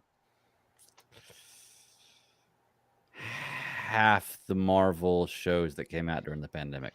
Ooh. Half. That's a mic drop. That's a mic It's a drop. mic drop. Well, that's a hammer drop. I can't drop it because it's very heavy. I don't want to break my leg. So, Jonathan, no. Yeah, I would say probably roughly half the Marvel shows that came out during that 2-year span or that 1.5-year span. I would say I enjoyed this more. I'm a fan of There were really some good good Marvel shows. shows, but Like I just finished Shrinking like last week, and I don't know if you. that's so bad. Goddamn Apple TV. Shrinking was so good. It's on Apple TV. That's the Harrison Ford one where he's a psychiatrist, right? Yeah, Yeah, that I was want the to see one that so that. bad. Oh, I saw that. Was that good? Yeah. You didn't like it? Yeah. Oh man, like it, it gets you in so many places. But you know, it's the same. Like I've described, Ted Lasso is the best feel good show on TV. Shrinking was really, really good. Sweet Tooth just has that vulnerability to it. That's just a good show. It does it in a way that is little fantasy, definitely fantasy, but not overly brunt. So like it definitely nails it pretty dang good. What? Sarah, what's up? I don't know what. Oh, there we go. That's the name. Sorry, Ross is in the end of the sentence here. I had to bring Sarah in. Sarah. Oh no, is she frozen? I think she walked in being frozen. Oh, nope. There she is. Wait, I see her moving. Sarah, can you hear me? Hi. There you go. We can hear you. That's the important part. Hear me? I can hear you. We got you. Yes. Oh, keep talking amongst yourselves. Okay. Give us that straight. Well, Sarah, giving you a heads up of where we're at right now. We finished talking about Brandon's comic Avalon, and then we are just right now going into some non-spoilers about Sweet Tooth. I don't know if you've watched any Sweet Tooth. I don't know if you read Brandon's comic or not. So I don't know if you want to comment on this stuff or not. But if you do, just let me know, and the mic is yours. But beyond that, Ross, I'm sorry you got interrupted. What were you saying? I don't remember. Oh, just talking about just like just the good shows and like what are out there that it's not even comparable, but just things that just shows that make you feel good. You know, I think we've kind of come out of a post-COVID time frame where, you know, Sweet Tooth was ahead of its time telling a pandemic story because they already had it planned. But even like in the second season, I'll give you a minor spoiler. They definitely hinted towards the fact that, you know, like COVID happened, you know, like it's not all bats and everything else. I think it was a phrase in that. And I was like, there was. Nail on you. I don't know if that was, you get it, people. Little on the nose. Yeah. But it's just so good that they can tell a good story. But with post-COVID, you want feel-good stories. You want better television. And I think that people can make better television. And these are examples of it. Sweet Tooth is a good one, and it's definitely a good family-friendly one. I can agree with you. It's a good family-friendly one and a great story. You know, I think we've definitely sold it. Like, definitely check this out. But I don't know if it's a feel-good one. No, at least like not yet. It's got some feel-good moments. Best of a bad position. Sometimes kind of feel good. Sometimes, yeah. Okay, yeah. Hey. Are we blowing your mind with this one, Brandon? You're like, oh, Yeah, God, you're what does this both. show? What does this He's show like, about? you Is it already good? Is said it it bad? so many What's times. up? Now you're Yeah, just I'm circling like- around. like, yeah, that's kind of the goal right I'm- there. Was kind of confuse you about it, but it's a good show. Check it out. Yeah, Highly I'll definitely check it out. Like, I'm glad you guys brought it up because I've seen it before. I just never, like I said, I've never thought to give it a chance. And not that I didn't want to, it's just time. But now that you guys are talking about it now, hearing some of the stuff about it, actually, I'm definitely gonna have to get on that. Well, It's not life changing. Just give it a shot. right. And it's funny Yeah. because everybody I've talked to about it said the same thing, and I was the same way too. And Ross told me, he's like, watch this, and I'm like, man, Netflix has been telling me to watch this for months, and like I see it all the time, and I've You're just heard like, about it. It's never something that whatever I'm looking for something to watch that I have nothing else to watch. Let's turn on Sweet Tooth until I have a reason to. My would best recommend- recommendation is if Netflix is telling you to watch something, take it with a grain of salt. If Netflix and I'm telling you to watch something, Okay. you better fucking watch it. Okay, gotcha. So the Netflix Ross approval is like the 100% guarantee. That's that USDA, bam, There you go. Kobe beef stuff right there. Okay, I understand that. Well, I don't want to spoil it for you, so I'll give you the opportunity. Yeah, to, then on that note, I will head just out. the- Then I don't want to lose it because I do want to watch it, and I will watch it. Okay. But yeah, no, I appreciate you guys having me on the show and all that stuff. It was a fun time talking and being mad at the writers' strike and other projects too was fun. Yeah, man. Brandon, thank you so much once again. And you've got my email. You've got you reached out to me, which is funny because usually I have a certain people that set me up with groups to reach out to, and Brandon reached out to me. So anybody out there who's a creator, reach out to me. I'm totally down to have creators come on here. I love having different creators come on here. It's great. Thank you so much for Absolutely. reaching out to me. And Yep. let me know when you're ready for the next one. We will have you on as a reoccurring theme as your comics come out, and we'll Awesome. know what's going on. So thank you so much. Sounds Brandon. like a plan. I appreciate it, guys, and good meeting you both. All right. Oh, and her, but she didn't really. Yeah, She's lagging. passed But out yeah. for a second, yeah. All right, good meeting you guys. Thanks for having Later, me. man. Man. Best of All luck, my friend. Thanks. All right. So All right, Sarah's spoil not it. here. Right? Spoilers. Yeah, we're definitely going spoilers. Okay. First of all, thank you so much for telling me to watch this. I watched episodes 3 through the finale today. So I've watched of season 2. Of season 2. I watched all season 1 last week. And then of season 2, I've watched 1 and 2 last night. Then I watched 3 through the finale, which is 5 episodes today.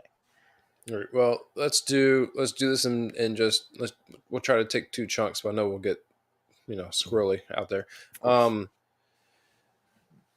Season 1 ended with Big Man getting shot, right? And then Big Gus Man getting hauled off. Mm-hmm. And all of them being captured at the zoo. All right, which was so the zoo everything that you see Amy is established with. Yes, and the zoo was taken over, right? The zoo was taken over by that Yes. point at the very end of season 1. Yes, that was as soon as they got taken over.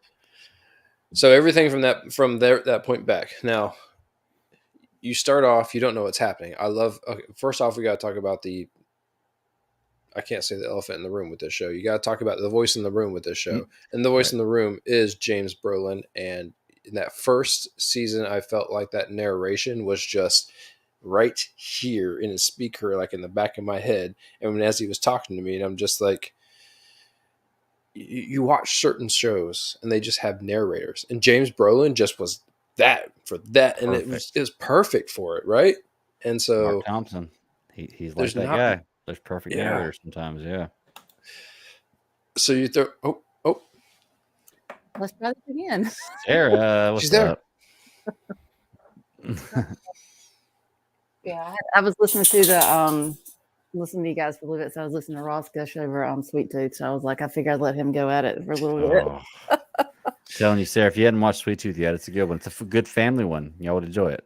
We actually kind of started watching it last weekend, so I saw like the beginning of the first episode, but it got a little chaotic, for everything else, so it just kind of fell off. I heard that. But well, sorry, Ross, what were you saying? Do you want to? Okay, I don't want to spoil that's what we should ask you. We can wait if you're planning on watching it. We can wait and not spoil it for you. No, that's fine. Because I'm not gonna lie, this is not really. I don't think now that I've seen the first 2 seasons, I don't think that I want to be spoiled on it. Mm-hmm. Just me personally. Yeah, you got mad at me for saying I was pissed about being spoiled on the Flash trailer.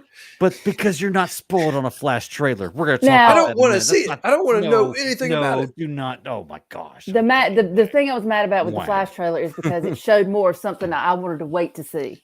Yes, that's all I was talking about. That's Showed all. me I like yeah. two and a But half- I get why like why that was shown, because it's 7 trying to seconds pull a lot more of of people scene in. than you saw before. Come But on. no, You didn't learn anything. no. What did you I learn was new? in Squirrel the right here. theater, What did you, and I was what did you trying learn to find new? a way to cover my eyes and my ears. Okay. But I'm like, I can't cover it. Like, I Let me ask you, what did you learn new? Did you not know that Supergirl was going to be in it? Did you not know she was going to fight Michael Shannon's Zod? Did you I'm not not know talking that, about that there that. was going to be some point in time where It's Flash was Batman, going to man. resurrect her or I'm go not back talking and about pass? that. That's what I'm saying. You knew all this stuff, so there was nothing I'm not spoiled. talking about that. I'm talking about 89, dude. I'm talking about 89. I wanted to see. I knew he was there, but I didn't want to see any more. I wanted to wait. You saw that in the first preview. No. Do you know when You did. Michael Keaton was in the first preview.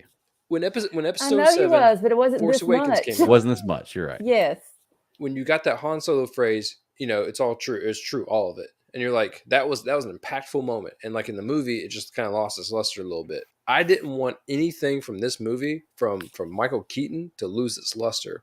I didn't want to hear, even though I knew that he was going to say, "Let's get nuts." Yeah. I didn't want to hear it or see it Okay, until I was sitting okay. in that damn theater and watching the whole Or the thing. Batwing up in the moon. I'm like, Yes. hold on. Just Okay. I can understand that. I can want the understand moment that. in the theater, man. I Yes. want that. But you're going to get that moment in the theater. You're still going to get that. You're not going to know when that's going to happen. And when it does, you'll be like, oh, there it is. And it looks good. Right? Greg, do you want to get spoiled on Guardians? yeah, because you know what? I'm really this You far. can totally spoil me on Guardians. I was planning on being spoiled on Guardians tonight. It's okay. Because I did not like the second one. So, like, I'm not going to see the third one in theaters. I'll see it when it's streaming and see if it's streaming if I like it or 1, not. So. 3, and 2. That's all you got to know. Okay. That's good to know. That is good to know. Because I don't know how you could be much worse than the second one. So, 1, 3, I and 2 is rewatched pretty good. 1 and 2 this week, and I got to tell you, 2's not as bad as I. The only problem I have with 2 is just the characterization. It's like it's the personalities are just kind of just. It's so different from 1 to 2. I still have not to this day been able to stay awake. Well, let's do something we all agree on. Do you all want to trash Titans? Well, hold on. I can't even trash it because I haven't even seen it yet. Because Yeah, let's be done with Speed 2. If we don't want to spoil it, she's going to watch it. Okay. I'm going to watch it. Yeah, I'm going to watch it. She's going to watch it. Yeah. I didn't get to talk about it last week too. Yes, so we got to talk about Titans last week. Did you get to watch this week's? I didn't watch this week because She didn't watch this week's. I don't care. It's like Okay. I'll watch it when I watch it. Okay, I got And you know what? And that's what I felt about. That's what I'm starting to feel about Titans. It's like I'll just watch it when I watch it because I don't know what in the hell's going on. And Well, luckily, We only there's have only 2 one episode left ever. She only has 2. if I think I saw what I think I saw, I really don't give a shit about Robin. Oh, okay. Explain. Let's do it. Because Dive I into saw it. like a little thing. When like, you say I don't know- Robin, which Robin do you mean? what's his face's boyfriend? Okay, gotcha. You're talking about Tim Drake. Tim Drake. Tim Drake, I've okay. never liked that. Throughout this whole season, throughout this whole series, I've been trying to like this dude. I really have, but I don't like this guy. Okay. I feel like he brings absolutely zero to the table. I just don't get it. I don't get it. That's just a feeling I get off this character. And maybe What if they work on that? maybe I'm wrong. I don't know, but they're gonna have to do a lot for me to like really bring this guy in for me.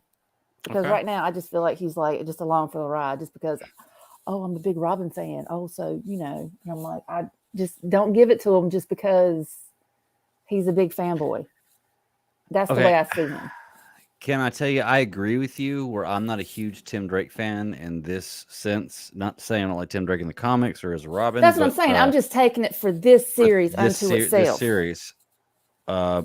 If you watch the next episode, I'm not going to say that my opinion was changed based on the next It episode. was helped. But the next episode is very Tim Drake centric.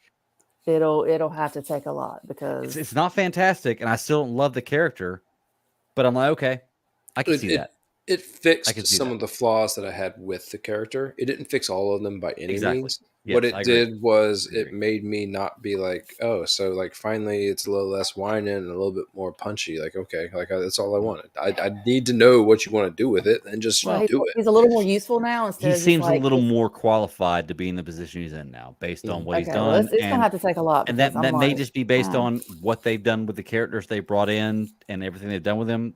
I'm not sure, but I agree with you. He has not been one of my favorite characters, to be honest with you. Okay, but I do love the idea of having 3 Robins established in a universe. That's awesome. That's some deep Batman shit right there, because that's like 25 years into Batman shit right there. That's some serious stuff. So I like that idea, and they portrayed that in this series. So Batman now, I guess, is dead because Bruce Supposedly. Wayne died last season, right? He was killed. Supposedly. Yeah. So, which is going to bring up a crazy point that I'll just say later. We do see a bat signal in this episode we had last week, and I was like, well, why is there a bat signal if Batman's dead? But I don't know. We'll see what I happens. already told you that I thought that there was some. Was it last week I was talking about it? Maybe that I thought that there could be some sort of Batman died type like bullshit going on behind the scenes. So Well, so let's get into it then, I guess. Let's talk about Titans. Sarah, what do you like? You are so okay. This episode that came out this week was the penultimate. Next week is a finale. So Series. up to the point you have seen, what has bothered you so far? Because I think, quite honestly, when Titans lost Hawk and Dove, done. it just went off the rails. I don't know. It's just kind of, I'm kind of like of the same opinion as you, Greg, talking about Deathstroke, because I'm like, that was a cool villain that they could have like really rolled with, but it just like My dog agrees. And I mean, I don't know. It's just some of the characters. I don't know. It just seems like they kind of lost their way. I mean, it's like with Raven. I mean, I kind of get. No, I'm gonna take it back. I don't know what in the hell they're doing with her. I don't. It's just like my son. I mean, he knows really Titans. He thinks about Go Team Titans, that kind of thing. So when he sees Beast Boy, he's like, "Why isn't he green?" I'm like, "Well, it gets there at some point. He's just not green all the time." Right. And then he looks at Raven. He's like, "Why is she white?" I'm like, "Be honest, dude, I don't know. I just know something got sucked out, something got put back. She's still white. I don't know." And this is the caveat to the writer's strike that I was talking about earlier. I didn't bring up, but I'm like, some writers don't deserve to be writing in a show. No, I mean, I get taking a little bit of leeway with like the source material, but it just seems like the more we get into these seasons, and it's like, where is this going? I want to know at what point in time this series was told, hey, this season, it's the end. Because I want to know if I can go back and pinpoint the time when the actors and the writers They were just the creators are like, you know what? Hell with it. It's over. It's over. Fuck it. Let's just go from here on out. Whatever you guys want. Larry, you wanted to put a fucking flying sheep in there? Let's do it. Like anything. It's like the last episode of She-Hulk. Wow. That's the writer's room. Yeah, you're right. That's the writer's room. Whatever the fuck you want to do. None of it makes sense. Just put it on there. People will watch it because it's on here. Can I tell you, though, that with all the things that we have talked about, all the seasons of Titans, I don't think that they knew that it was over until after they were done. It's kind of like, so? You know what I want to do? I want to do this. And they're like, all right, why not? Like, they haven't fired us yet. We're all still here. This is season 4. Let's just keep going. That's the thing about Titans. It seems like the beginning of the season, it's like once you get to about the mid, you're like, okay, I can kind of see where we're going with this. And then it just falls off the cliff. The whole mother and brother blood thing, I haven't liked it from the word go. No. Like, I have not been a fan of any of it. And I doesn't feel make like sense. It just doesn't have any any substance. Without spoiling this week's episode, you can go ahead and spoil it. I'll probably watch it tomorrow. I'm like, you're not going to spoil anything. Well, I won't spoil the good parts because you like the good parts you do want to see. Okay. There are Just tell better me there was parts something than good to others. watch. I'm saying it's not totally terrible. There are good parts. Yeah.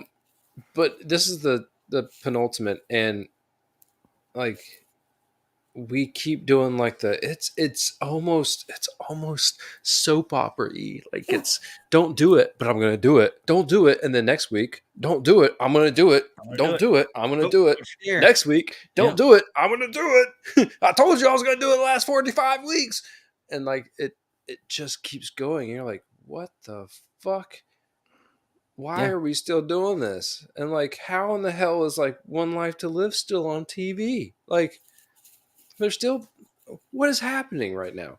And with Titans, you want action, and I don't feel like we're getting. I don't think One Life to Live is still on TV. I don't know, man. I was making a. I think that's analogy. the one soap opera that actually did shut down. Ross, you named the one soap opera out of all of them that did shut down. Your wife watches soap operas. Exactly. I had no That's idea why I about said One them. Life to Live is not one, so I knew. I can I have name not a bunch watched of that them. in years. Thank you very much. Yeah, it's been shut down for Then a it was while. General I'm pretty Hospital. sure, So, yeah. I was gonna say not so General Hospital. Would you be happy with that one? I just feel like they're trying to drip action and they're trying to drip story, and without good story, I don't care about the action. You know, like Okay, that's a fair point. Now I will say there have been some fight scenes that have been very. I'm like, Very okay, good. I dig it. I'm like, The all Dick right, Grayson all right, introduction cool. scenes, very good. Yeah, absolutely. I'm like, okay, all right, I get it. Then it's like, okay, you know, you get this little adrenaline rush, like, oh yeah, then it's like, okay, it just goes flat. Mm-hmm. Well, look, if there's two things I take from this Titan show, okay, I think they did a fantastic Nightwing. They did a fantastic Nightwing, the Dick Grayson. I love that. They did a fantastic Starfire. Love it. Okay. Yeah, don't put that finger up. There you go. Oh, sorry. there you go. That was the good. second thing. Fantastic Starfire. Love that. And me personally, I love Talking Dove, so there can be two more, but I think they did a phenomenal Red Hood. I think the actor, I think the way it looked, the portrayal, his attitude, I loved it. Loved it. Sarah, you said, do you care if we get into spoilers? Go ahead. Okay, he's in this episode. So cool. so he returns for this episode, or doesn't return, but I guess he's brought to.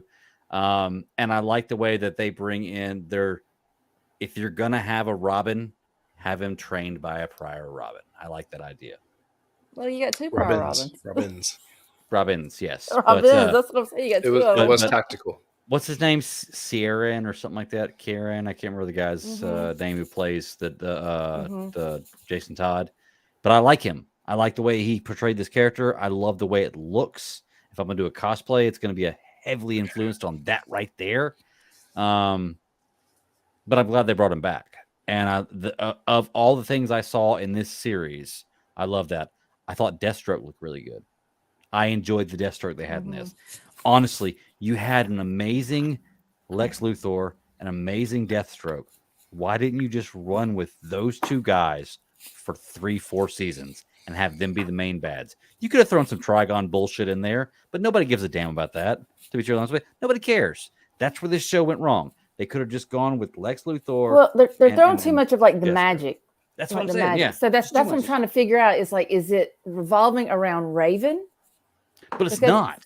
Yeah. But that's what it seems like it's trying to do, but it's not. It's like, you know, like this season you're creating it's more, you know, because in the first season, you know, is very magic is very influential and influential throughout this, because that's, you know, with Raven, whatever, her figuring out what the hell she's got going on and, you know, all this kind of stuff, you know, when which was a better story than this. Yeah. So, I mean, and that's what I don't understand. It's because you've had the Trigon story before. So why in the ever-loving hell are you going to bring it back?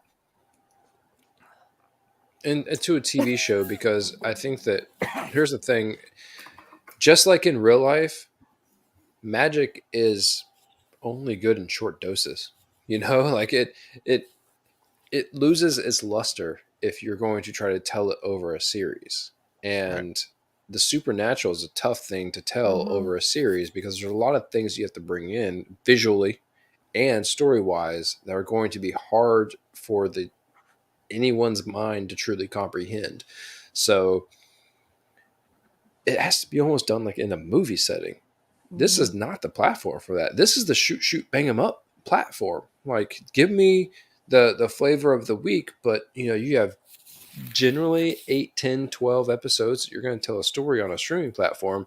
Give me something good and make it good and fast, because that's what you need. You need to be hooked every single time. And if they're going to drip the episodes, you need to be hooked every single time. This episode was only a good watch because of the tie-ins and the past story that the whole series has done. Nothing else. I mean, I didn't care for Jason Todd really as let me rephrase that. I don't mind the actor they have playing Jason Todd. I would prefer older actors, because I wanted, I know that Robin's supposed to be young and they're supposed to catch that kiddish look of Robin. But I feel like if you're going to have someone that's going to turn into Red Hood, or be bad or whatever the case may be, like, this should be the evolution of Robin. That Robin is getting older. They're almost, maybe not like Dick Grayson older in this show, but if you're going to bring in a new one, it doesn't feel like this is the guy that you want to bring in. And mainly because he seems too far on the other side of the needle, right? There's just not enough for him to start off with to turn into Robin.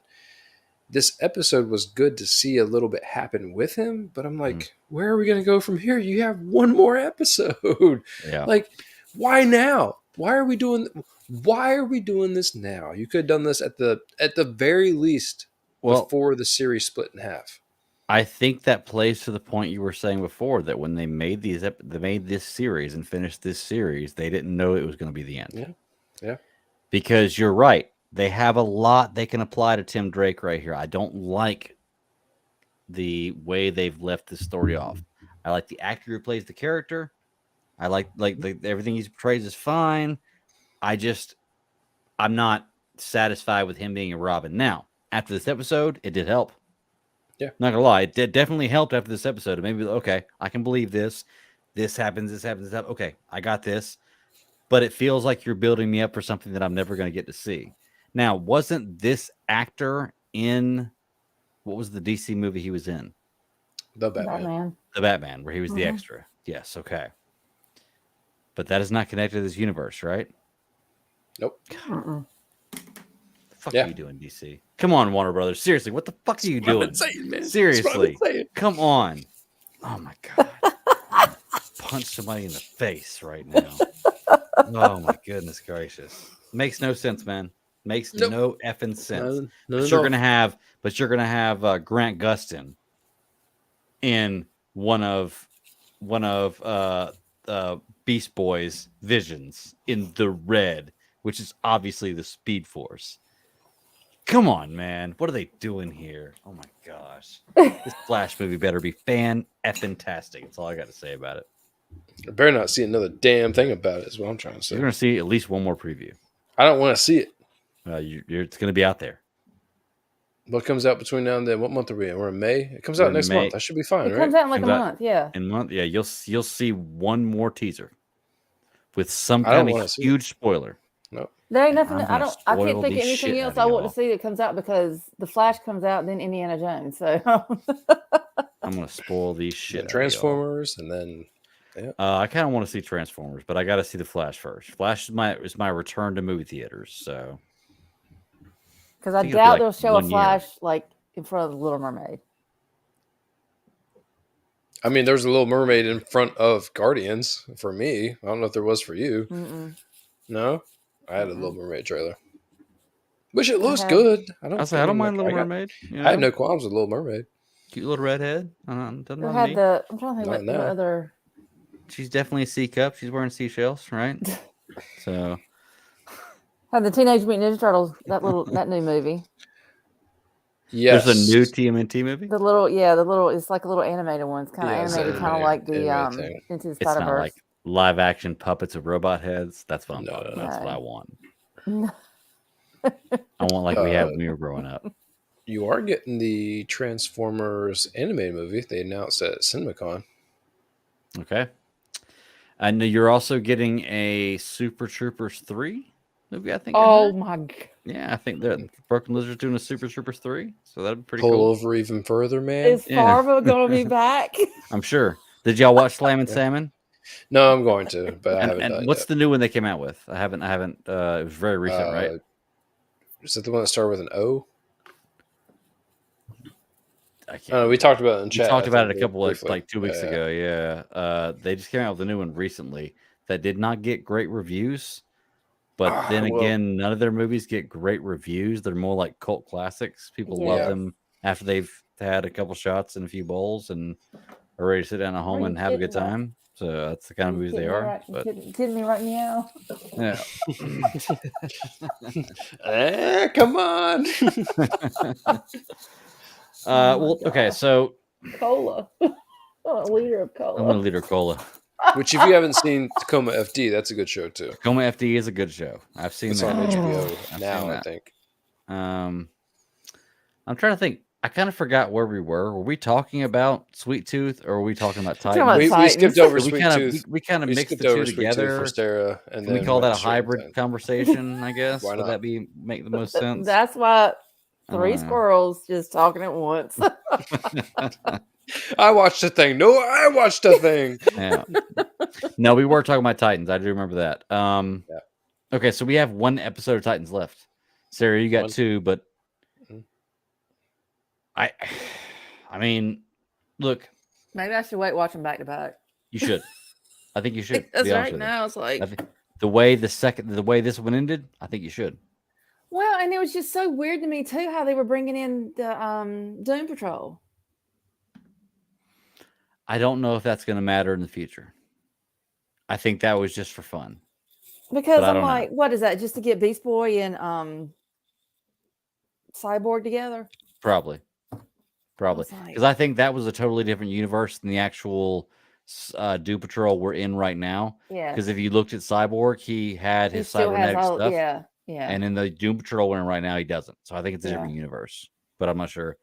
Look, I'd recommend checking out the rest of Titans. I hope so badly that if they're ending this series, it's so they can bring Wonder Girl and Aqualad and Dove and Hawk and Nightwing and Beast Boy and Cyborg and all these characters to the big screen. Please give me all these characters on the big screen because it will be so great. And do it the way you did it in Titans because they did it really well. All the costumes look fantastic. That's one thing I will say about that series. The story, but the costumes were just phenomenal because I'm like, I buy this. I mean, this is yes. If I shaved my face, Dick Grayson hands down the Nightwing costume from Titans, hands down will be the costume I'm wearing. But I'm not gonna shave my beard for it. So hands down, that would be my costume. Like a little braid up to baddest ass costume you have seen. I'm sorry, that is one of the baddest ass costumes of any superhero property, period. I love it. It looks so good. But just my opinion. There are some really good ones out there. They did not spare expense for costumes. Well, to be honest with you, I don't think it was really that maybe necessarily expensive. It's just somebody who's creative and knows what they're doing. Put it together. That's what I mean. It's like like the design. It's like you can look at the materials, the fabrics. You know, that is. I mean, it was movie quality, honestly. Yeah, I think it's gotten easier, which is I'm not going to say that's the reason why they've made them look so good. I'm just saying I think it's gotten easier over time because of like there's been a whole lot of superhero movies, so there's been a whole lot of investment in like how do we make these things look cool. Mm-hmm. But they've had a lot of trial and error. Yeah, that's for sure. Okay, well, I got nothing else about Sweet Tooth or Titans. I think we kind of mix those two together. We got one episode of Titans next week. It's the series finale, and then we got 6 episodes of Doom Patrol left, and then we're done with that too. I have not looked to see if it's going to pick straight up afterwards or not. I don't know. So, or if they have any Titans in their episodes, which would be nuts. You know, I wouldn't mind seeing, but at the same time, like, you know, this one didn't make sense. So, right. Why? Yeah. Okay. Well, Looking at the list, all we really got left is Visions and Guardians of the Galaxy 3. Sarah, did you see Visions? Any of it? Okay. That'll probably be something we'll probably check out like on a weekend, like a Sunday or something. When Well, I was gonna say, to be honest with you, you probably could. You could watch all 8 episodes in about a 2-hour span. To be honest with you. So since you haven't seen that, I've only seen 4 episodes. I think Ross, you've only seen 4 episodes, right? But I don't remember how many I've seen. 3. You haven't seen the whole thing, right? We can definitely watch. We can definitely talk about it next week. Then let's talk about that next week when we can all have a chance to watch that and have a good time with that. I want to hear y'all's thoughts on Guardians of the Galaxy. I'm gonna grab a glass of water. I haven't seen it yet. Ross, you saw it yesterday. Sarah, you literally left the theater like what, an hour ago? Mm-hmm. Yeah, so you're fresh out of the box. Mm-hmm. So whoever wants to start it off, spoilers away. I don't care because I'll go see it eventually. And then once again, the second movie kind of ruined the franchise for me. So hopefully this one revives it. Talk Never. about it. That's your Well, dark it's world, a- man. it That's is. your dark It is. world. I love anything Guardians. I mean, I love Guardians, and it's this. And I did cry. I'm not gonna lie, I did cry. I did. Anytime you put animals in anything in any form or fashion, and it's like seems like it's dire straits. Oh, the waterworks come out. Oh, see, now you definitely have to watch Sweet Tooth. God, I want to sit there and just bawl my face out. I was like, oh my God. It's not like that. It's not that bad. Well, okay, I put it this way. Since now we've seen all 3 Guardians, okay. The first time I watched the very first Guardian, I bawled in the beginning of that, with his mom. I'm just like, oh, that. And then let's see what the second one. I think when with Yondu, I'm just like, oh God. Yep. And with this one, it was basically Rocket's story was just so heartbreaking. I'm just like, oh my God. Put it this way. The was it the evolutionary? Mm-hmm. I think I hated him worse than Thanos. This guy was a piece of shit. I mean, he was just an absolute piece of shit. I get where he was coming from. Yeah. But he was a piece of shit. It's like that level of perfection you're always trying to chase and you're never going to get it. And every bad person has the way that they're trying to accomplish it, right? So you have, whereas Thanos is trying to do one thing, and it's not about good versus evil. It's more like this is how the universe is going to continue to move forward. The thing about a good villain is that their reasoning has an undertone that makes sense. Yeah, there is some logic to it, but it's their. Right. It's like the vehicle of how they get there. That is where goes off the rails. The problem is their problem typically is, or their reasoning is typically too black and white. And when you have too black and white of a reason to carry forward, you're like, well, you're just bad. Like there is no area, there's no bending with you. It is or it isn't. And so the evolutionary was already on a path that did not seem correct, and you could tell that he was majorly messed up in the head. Yeah, that dude. He was going through treatments and whatever. But then that whole experience with him and Rocket, which if I don't have to hear those 5-letter number thing ever again, like that'll be more than enough, because the actor did a really good job of portraying the evolutionary. I think that I was very much confused in the very beginning from the stills and the images to see his face, to see what was happening. I'm like, why is this all important? Because this all looks like garbage. And I'm not sure that, he even said at some point, Peter said, he described him as RoboCop. And I'm like, yeah, exactly. Dude looks like fucking RoboCop. That's what I thought from the images that came out forever ago. Mm-hmm. But, you start to dive deeper and deeper into why he is the way that he is. And you're like, I mean, yeah, I can see it. But does he have to be? It was justified by the story. And look, you're fresh out and you haven't had a chance to think about it. What what's your overall feel with just the movie? You know, like I walk out of a movie and I'm like, you know, like my thing is like, you know, give me your shortest take on it. And mine was like weird, weird, but definitely emotional and definitely full gun, like full gun. That like Suicide Squad we've talked about was pretty much like full gun. This was like full gun. I wanted to ask the bar for full gun. Gotcha.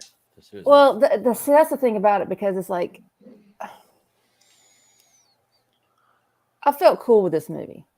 I felt cool with it being the third film. I felt like it gave a little bit of closure, you know, kind of like the with the story. You know, it's because I mean, I could watch Guardians. You know, when you're saying full gun or whatnot, it's yeah, I get that, because the Guardians has a different type of humor, which I really wasn't a super fan of the second film, because I felt it kind of went a little too far. But this one, I felt like it reined it back, because, you know, like the second one, I just felt like it made Peter look more like an idiot, kind of like the way they did in some of the other. But in this film, he felt more like the Peter from the first film. I thought there was a reason for it in the second film, because they were trying to make him look vulnerable and indecisive, and that was the whole vessel to get him to the I'm not my dad's child, I'm me. And that, like, I thought that was the undertone for it. Only isn't that kind of the MO of the character, though, is undecisive and vulnerable?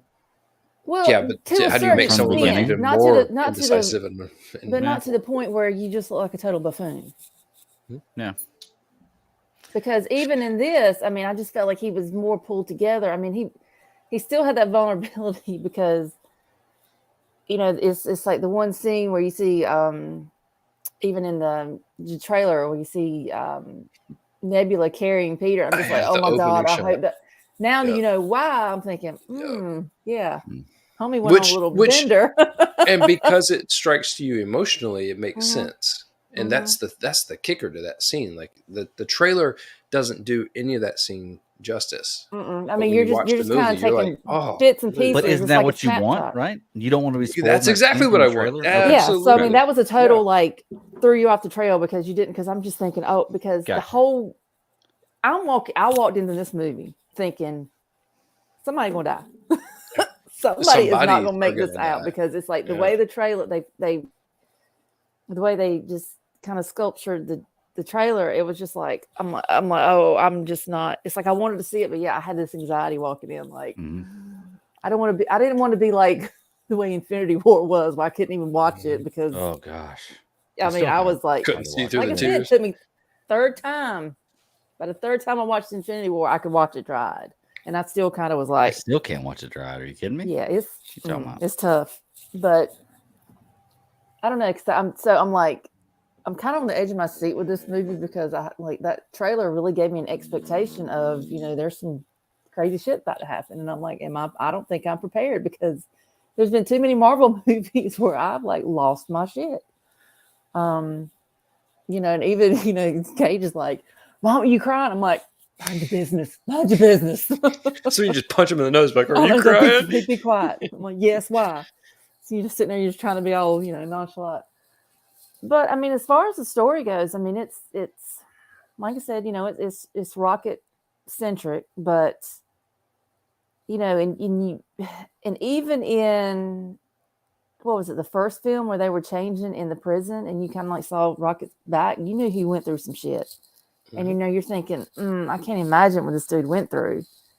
But the one thing that I really wish that they had put into it, and not kind of skipping or, you know, giving spoilers or whatnot, is when Rocket finally realized what he was. When he saw that, I really wish he'd have been like, I was like, well, shit. Yeah. You know what I mean? Motherfucker, I am a raccoon. God yeah, exactly. That's the only thing I wish they'd thrown in there. Yeah. But I mean, for the most part, it was just kind of, it was interesting. And it's funny because Claire asked me, she's like, what did you think of this Gamora?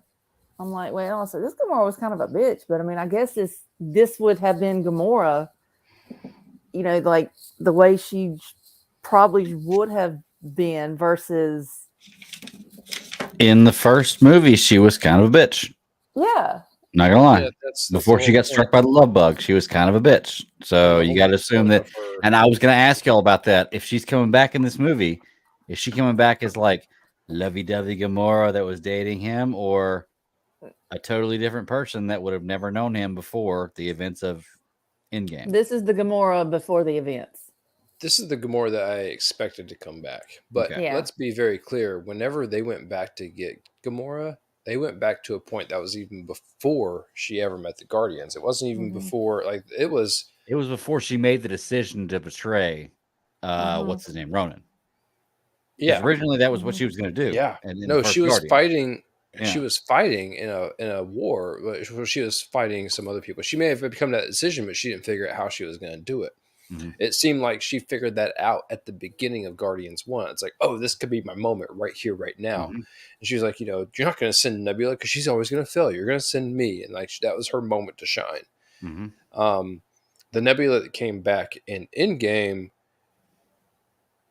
man, like I want to say she came back at like a much earlier time, not much earlier, maybe like two years or so earlier than the one that we actually saw her in the original Guardians.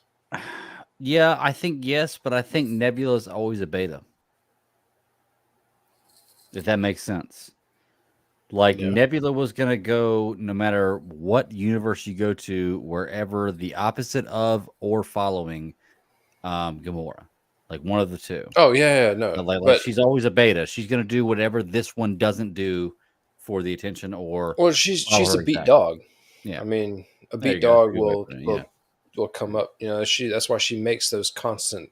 Actually, I was very very surprised by the character arc of Nebula in all of these. But when they went back to find a totally different Gamora, and you still had the current Nebula trying to make like mental amends with still contacting her sister, because like this whole series of movies has taught her that she needed to like be the sister, because that was her thing. And like the second one, it's like, no matter how much I try to kill you, like I'm still going to hug you and love you because, like you're my sister and I'm sorry for the things that we went through. The Nebula story was very good. And not only was it very good in this, like, let's just talk about, I think the best way to talk about this movie is through all of the characters. Mm-hmm. Nebula has a rocket arm now, and it might as well be nanotech. I mean, that sucker She can throw go like 70 yards on a dime on a line. that thing can do anything. Like it, Steer That's rocket ships, and arm, it can like so. just yeah, some flashlight. yeah. I mean, you're right. Like, how do I turn it off? The flashlight won't turn off. I keep pressing it. Okay, well, I say characters, but I want to work into characters. This has an all Guardians intro from the beginning. So all of the Marvel fanfare at the beginning with all the, you go across the letters, it's all Guardians. Guardian Centric, yeah. And then you reach into the music of this, and that's its own character alone, but we're very much into the 90s. And like that, like I'm there I for heard that. Space Hog. I was like, yes. Yes. Like a little in the meantime. Yes. Love it. I was so into that. But it starts They off pay with so Creep. much for a soundtrack in these 3 movies. It's insane. They don't even care, man. Like, Of course you don't. You're not paying the bill. they don't care. They don't care. You're Like, right, but that comes down to the point of: do you think I you know. could pay like $2 million less and pay your employees a little more? Oh, I know. You're right. That's what You're it comes right down there. to. So All I'm saying is like they're all about it. You start the movie with Rocket. He's playing. It's not even a Zune. I don't even know what he has in his hand at that point. But he's playing music, and it's the acoustic version of like "Creep" by Radiohead, Mhm. and they're on Nowhere. And anything that you know about the holiday special, is that what it was called? Mm-hmm. They purchased Nowhere. You know that Mantis is now the sister. You know that like all these things that have transpired. And so I was asking the person I went with, I'm like, you know this, right? Like, you did watch Holiday Special. And he's like, yeah. I'm like, okay, well, like, You don't have to explain it to you. I'm not going to explain any of this until like the very end if I have to. And so like, you're either in for a dunk or a punch, whichever one. And so Rocket starts off with just feeling like almost out of place. And this whole movie really, truly is about meeting amends, but it's Rocket that this whole thing centers around. Mm-hmm. Out of nowhere, without the K, comes Adam. Mm-hmm. I mean, out of nowhere. And you want to talk about the most disappointing character in this movie? It was Adam. Wow. Wow. I'm like, That's a big Adam. statement. Okay. I Because don't. that was a big deal for this movie, right? Was Adam. I was like, Adam Warlock. I'm like, okay, because there was this big buildup, from what the second one. From the Sovereign, you Yeah. you see this, and even, what was it in when you the collector's little collection or whatnot, because everybody was always looking, it's like, is that, this right here, is this Adam Warlock? Is is this, this big buildup, but. Oh my God. Yeah. That was the one really big disappointment. I will give you that. From what I hear from y'all in this movie, I'm glad I didn't spend money to go see it in theaters. No, I mean, you should have seen it in movie. theaters. It was a fantastic visual experience. Yeah, I'm fantastic. just saying, it's like this character could have been so much more, but I didn't really know what to expect. But it was like, I use the word disappointing only in I like know what they're cosmic going to do with this movie. yeah. But this was the one that I expected, like a breakout, and I didn't get a breakout. I got like a major, what I got was like a a breakup filler. between him and his mom. What? Because I felt like he was like a filler character. It's like, okay, we're gonna put him in here because I feel like we need to put him in here, but we didn't really know what to do with him. All right, Greg, how do I best explain this to you? Yeah, the whole entire I'm time, the best way to have he is a flea on the dog of the movie. Okay, he is annoying constantly. Kind of shows up in the most inopportune times. Yeah, you talking about Rocket? No, talking about Adam. And so when you have Adam show up, he's extremely powerful. But apparently he was a preemie baby. He didn't show up at the exact time that he was supposed to, so he was brought out of the incubator a little too early. And then you're now led to believe that he is extremely powerful, but he hasn't figured out how to use it. Mm-hmm. And even though that he thinks that he knows how to use it, he realizes through self-realization that he's not ready. And then come towards his full arc at the end of the movie, you realize that he's set up to not be the character that you thought was going to be the protagonist at the very beginning through the trailers and stuff. It was a whole nother, here's what we have and here's where things are going to be really bad, to like, we're going to put that over at the end of the movie, and like, I'll tell you that when we get to those scenes. We'll kind of reimagine it. Okay. Yeah. I'm not gonna lie. You guys are not making me want to go buy a ticket for this movie. Tomorrow, my family is going to a reunion. It's my dad's birthday, but if you can't do anything tomorrow, then I have tomorrow night free. And I was going to go see this, but you guys are not selling me on this movie right now. I think that you have to go see it. I think that you have to experience it in movie theaters because it is a visually stunning nonstop movie. Mm-hmm. So 3D then? So okay. So let me ask you then. Am I going for the visually stunning effects? If so, I'm going to smoke a bowl and take a few shots before I go in there. Buy a 3D movie. No, you want to follow the story. There is a story. But if there's a story, then I'm going to go there and try pages of the story. There's just something. Just, like I said, this is just one little subtle detail that was just kind of, they could have done a little bit better with it. But I still feel like it's part of it. Party. It was a whole lot of people invited to this guest list, and Adam was expected to be like a top tier person, and Adam didn't pan out to be that. I am saying that I'm disappointed with what they did with Adam. I'm not saying I'm disappointed with the movie, because the movie has so much going on. When I say visually, it is visually, but it's also, the story is happening very fast. Like, it does not feel like a 2.5 hour movie. No, you are it constantly moving. You get all sorts of cool things. Look, their ship, I love their ship. I thought I was going to hate it. That ship is awesome. It's like light years beyond the Milano. It's like a newer version of the Milano. So much bigger. If he lived in the bachelor suite, like, this is a home. And I mean, Yeah. like you definitely get that vibe. Like there's so much going on. You feel like the Guardians are in charge of their own thing when this movie starts. Okay. Even though you're given many caveats to that actual belief with, Peter and everyone else. It definitely seemed like, well, did you understand why I sent that GIF earlier when you were talking about, like, I don't know if I could handle this? And I sent like, I'm not going to say anything. And it was I gave you the Fillion GIF. I gave it to you on purpose. Yes, and that was another one too, because I'm like, the only reason I can think he got top billing is because it's Nathan Fillion, because don't see him that much. No, But when you do, that's some good shit right there. Nathan That's Fillion's in this movie? Yes.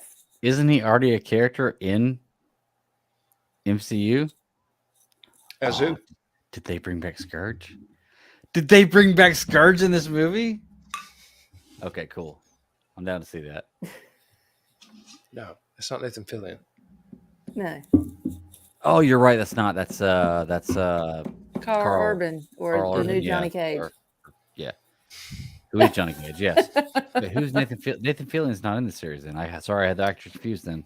Nathan Fillion has been prompted many times to be an actor that has been auditioning for a role in Marvel and has not done anything in Marvel. And so now he DC. shows up. Yeah. Like the now guy he shows up nobody will sign him. Yeah. in a scene that He will always be Malcolm Reynolds to me, though. He will always be Malcolm Reynolds. Yeah, definitely. He'll always be that gif. That's like the. That's Malcolm Reynolds. That's from It's either from the movie or the show. Castle. Which one is it? That's from Castle. No. That one is that's from Serenity. Oh, the gift that you sent? Yeah. I don't know. Never watched either, so I can't comment. It's either from Serenity or the TV show. I just mistook him for Carl Urban, so I can't say nothing. I think that is from Firefly. Maybe it is from Firefly. Here's the thing. It's hard, and we're jumping all over the place because this movie literally jumps all over the place, and I feel like I gave you a bad outlook on it when I said that it was full gun. Let me explain something to you. Suicide Squad went full gun off, like straight out of the gate. He had no room to grow. Like it just was like full gun, period. Full gun. He had room to grow with Guardians. He created Guardians, which the first one, love it. Yes. Phenomenal. It's a timepiece. Like there are movies that have been made that have hit perfect, and that movie has hit perfect. You know, Sarah, you said you cried at the beginning. He definitely pulled that J.J. Abrams Star Trek vibe right out of the gate, and was like, "I'm gonna make you feel something." And it was just like, bam, Phil, right in the first fucking 5 minutes. Like it's ridiculous. You turn around. You go through 2. I thought 2 had good vibes. It definitely didn't translate well with everybody. This one... Say with experts. You're right. With experts, it didn't translate well. It didn't. You're right. With everybody. With the third one, you definitely understood that... The third one felt established from the get-go. And so when I say that it was full gun, I mean, like, he didn't pull punches. He didn't pull his style on any bit of it. There was a scene where they're trying to go in and get information out, and that whole scene was full gun. Like the people, the visuals, the idea, the life forms, the everything was full fucking gun. And then you get back to the evolutionary, you know, the main protagonist in the movie. I mean, what did they call the really atrocious looking people when they're like, you know, send out the hellhounds? Is that what they called them? Something along those lines. It was, it was. And you're like, these are Andy's toys from Toy Story. Like, these things are like, they are ruined pieces of things melded together. And like, that's what they're sending out. I'm like, that's what I mean by full gun. He has used his imagination. And even though there's tons of CGI in this movie, none of it felt really bad. Okay. Like, it all felt really in universe. So- It didn't really feel so much like in Marvel universe, but it felt in Guardians universe. Right. It didn't feel out of place. So he basically went kind of Nightmare Before Christmas without like making you feel like you were not in a Marvel movie. Is that what you're saying? He did some shit like, Okay. you know when they said that was it Marvel Phase 4 or whatever was going to come out, and there was the literal gif of Peter Quinn saying, "I'm going to make some weird shit" from the second movie, and everyone was like, that's what Kevin Feige's going to do. He's going to make some weird shit. James Gunn made some weird shit. Okay. Like, this movie was weird shit, but it had such an emotional underlying undertone and such a tying together of a trilogy that you're like, give me the weird. Like, Okay. I'm here for the weird. I'm here for everything else. And I'm here for the music, the ships, the people. Give it all.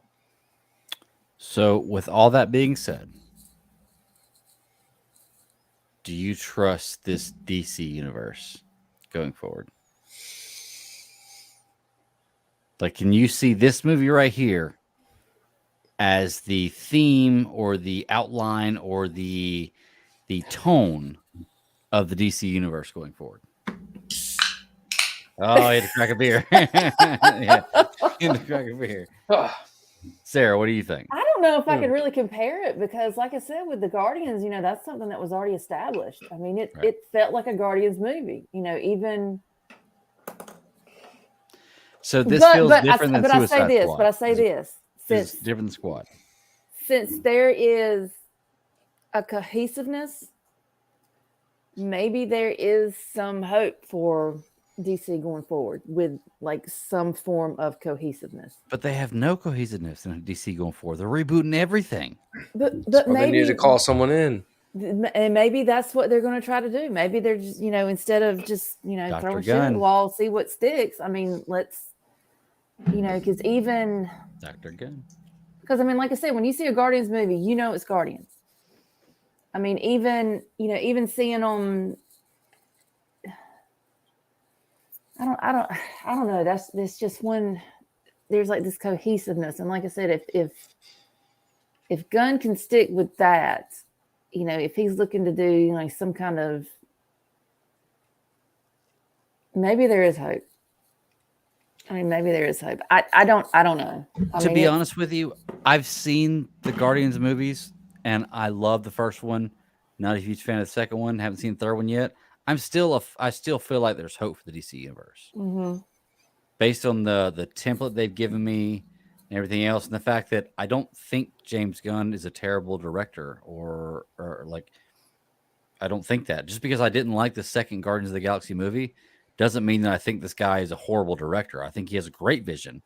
You can miss shit. A 300 batting average in baseball is amazing. That's 3 out of 10. That's amazing. You're an all-star Hall of Famer if you're 3 out of 10. So why do we hold other people to other standards? I feel like he's going to do a good job with DC. I'm very confident with DC going forward. I want to see this movie to find out where maybe I get the feeling he's kind of stepping into. But I don't know if him being in charge of DC and him directing movies is going to be a different thing, because I feel like he's going to give more creative credit to the DC directors of the movies that he's not directing, and maybe have influence, but not necessarily be everything's not going to be full gun in the DC. See, and that's where I differ from both of you. You think it's going to be all full gun?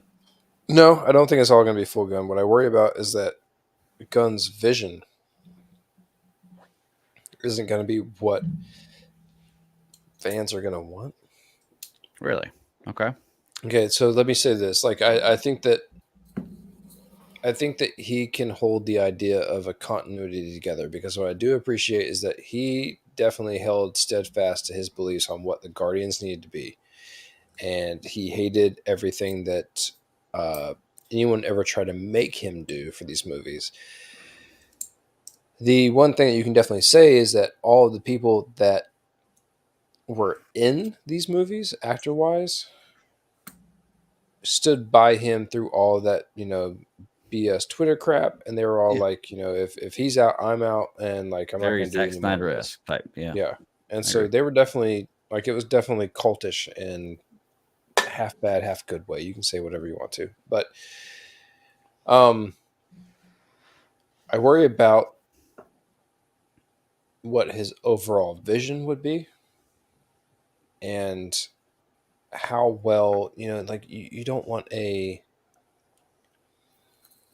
I'm trying to think of a thing to contrast it against it, but you just don't want a. You don't want a 7-year-old version of what DC should be, even though you may have read these comic books forever, like you want something that is not necessarily the darkest and grittiest, but not like the most polished and prim. You don't want that. It's so hard to find the right look and the right angle, the right uh, flavor. That's what I think Marvel hit on the head with their first Infinity Saga. Yeah. Every bit of it was very much like, whoa, like that's how this is going to happen. I want to see that with DC, and I worry that James Gunn may not be the right person. We talk football all the time. You guys have talked countless hours about Bryce and like what him or versus other people are going to do, and like, why are we so trepidatious to give someone like the free reins to the realm without knowing what they're truly going to be capable of? Mm-hmm. That's this right here for this genre. Mm-hmm. What are we going to let him just take the reins to something that we've seen bits and pieces of what he can do? And yes, he made Guardians, which is fantastic, but you hate Guardians too. And although I don't hate it, I don't think it's a masterpiece. Like I don't think it's a masterpiece at all. Like right. It is not. You don't feel as strongly bad about it as I do, but you still don't feel like it was up to par with the first. It wasn't the first one, right. by any means. Right. And it's hard to follow that. But you're gonna give a man a whole entire IP, him and one other person, Safran, to go and to build this thing, and you're like, he wants to direct a couple ones. Like, what's his influence going to be? How much is he going to have to say, and is what he's going to have to say right or wrong? Because man, like I'm really on the fence on whether or not this man can hold an IP together. He's great at the movies that he does, I think, even though it may not come across on screen for people all the time.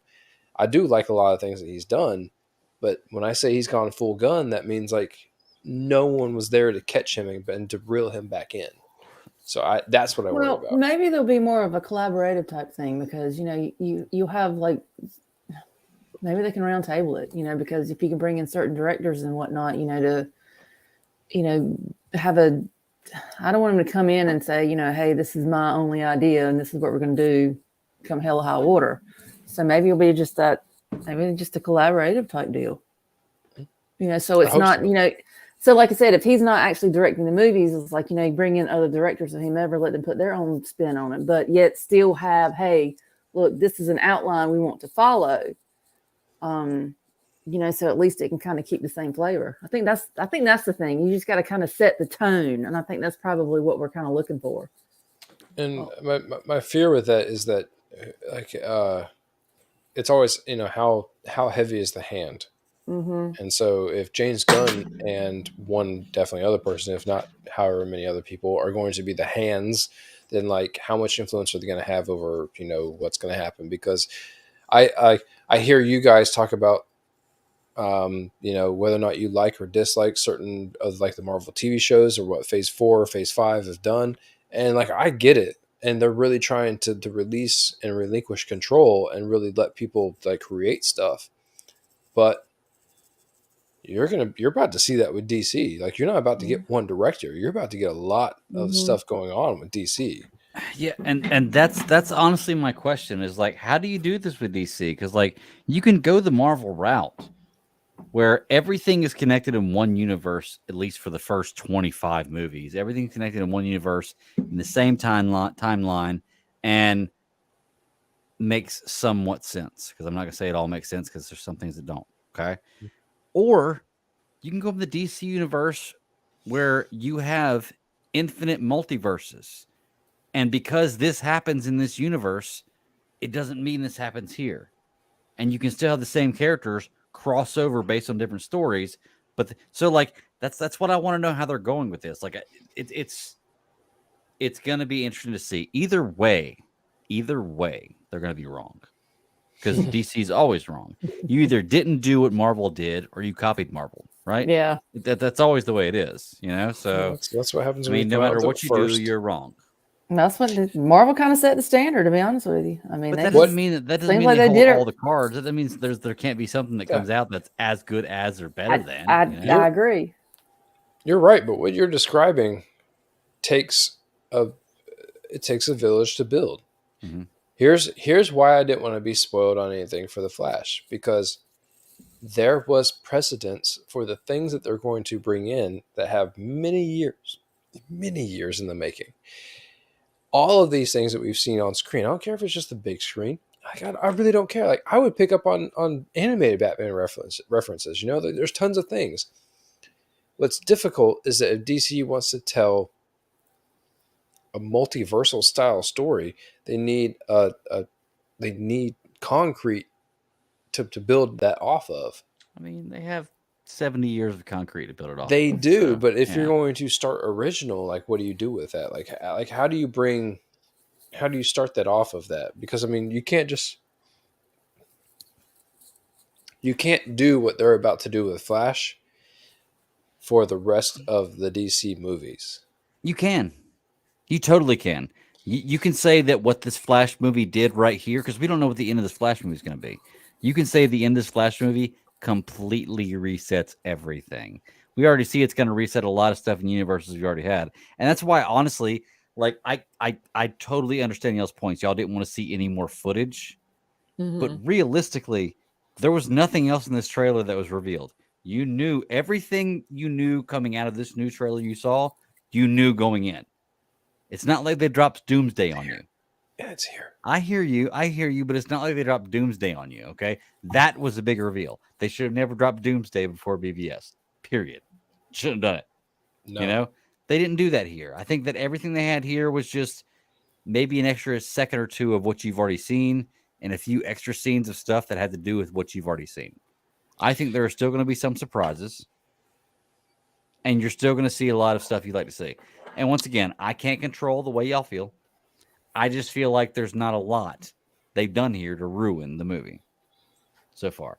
How about this? It was ruined. It's just like I just. No. How about this? How about this? Much. If y'all didn't see the first trailer, and this the first time going into the movie theater was the first time you saw a trailer, would you be disappointed? No, of course you wouldn't. No, slightly, because it was definitely centric. It was definitely heavy on Batman. Definitely heavy on Keaton's Batman, and that's what I'm saying. I'm going to take you back to our whole Titans conversation, right? I want good stories that build. Okay, and Titans doesn't do a good job of building. No, they don't. It does not stack. Like if you were trying to play Jenga in reverse, like that's what fucking Titans is. Like that shit's no. Jenga in reverse is. That's AGNIJ. That's Agnish.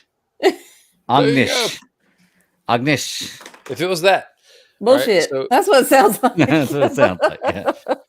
If you don't have a story that builds, then it doesn't work right. And for me, Keaton as Batman is part of what has built this thing up to be amazing. That's why they wanted this one movie to keep pressing forward, even after all of they, them, whatever bullshit that has happened in the real world.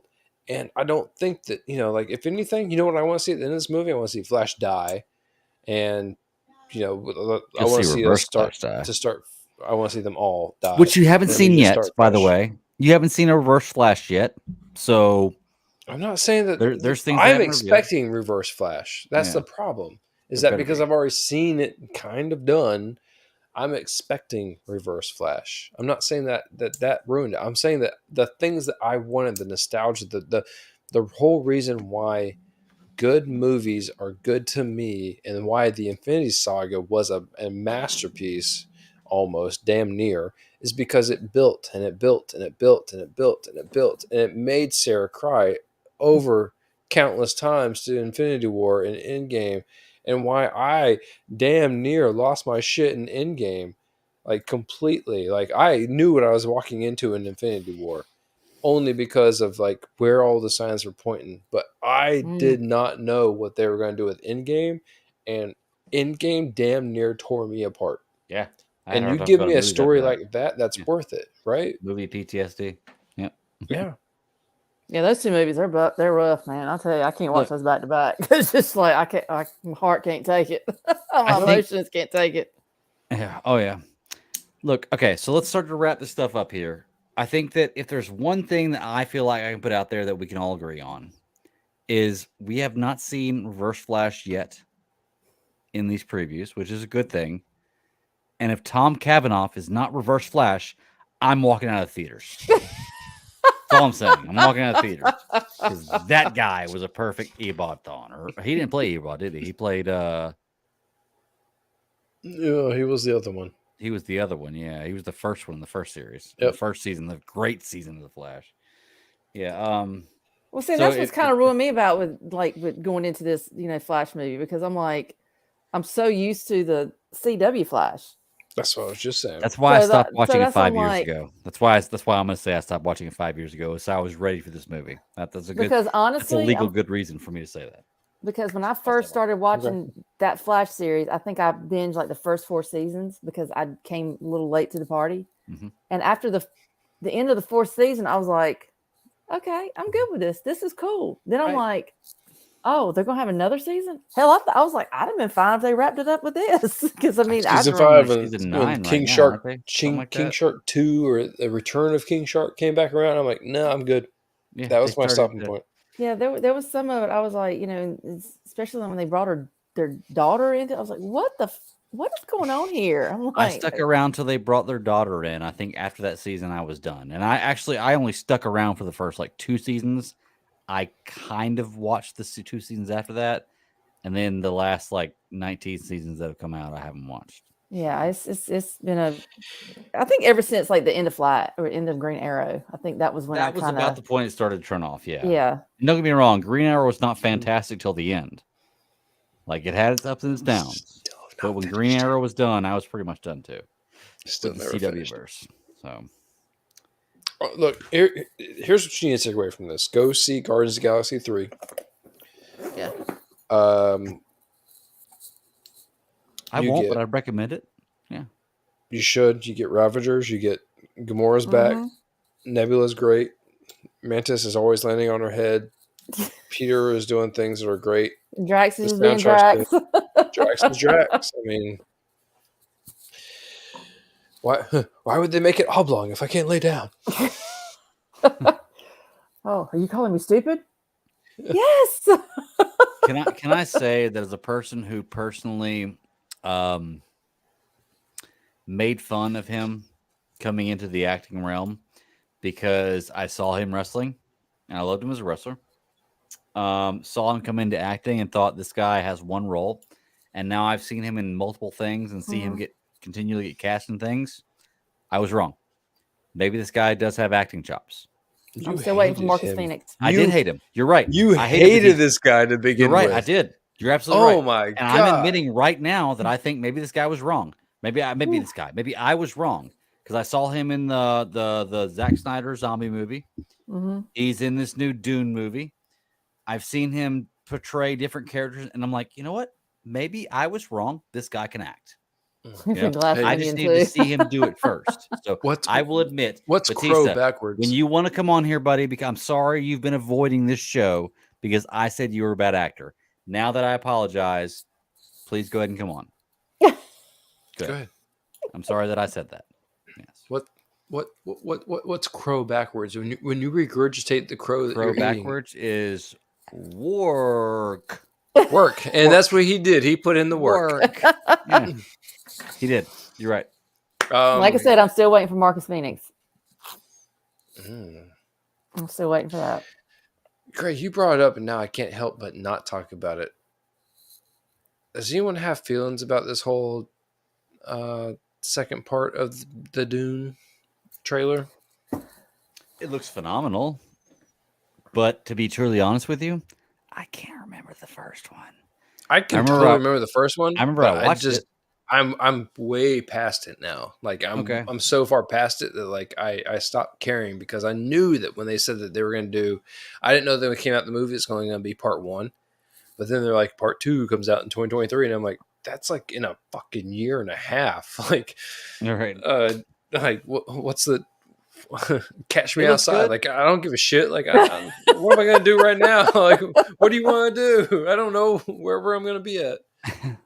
Yeah, it looks good. It looks like one of those movies that when it comes out, I'll go see it if I can. But if not, I won't be disappointed. I can't remember the last Dune movie, but I'm sure that if I go back and watch it, I'll be like, oh, yeah, I'm ready for this. So that might be a good reviewing whenever this movie comes out because I don't remember the first one. I have to rewatch it. Oh, yeah, absolutely. Because I remember bits and pieces of it, but yeah. Anyway. That was my bad. Yeah. So yeah, Dune's coming out. It's gonna be pretty fun. I don't know the date for that, but I'm sure like that when it comes out, because is it gonna be in theaters or streaming? Wasn't the first one on HBO Max?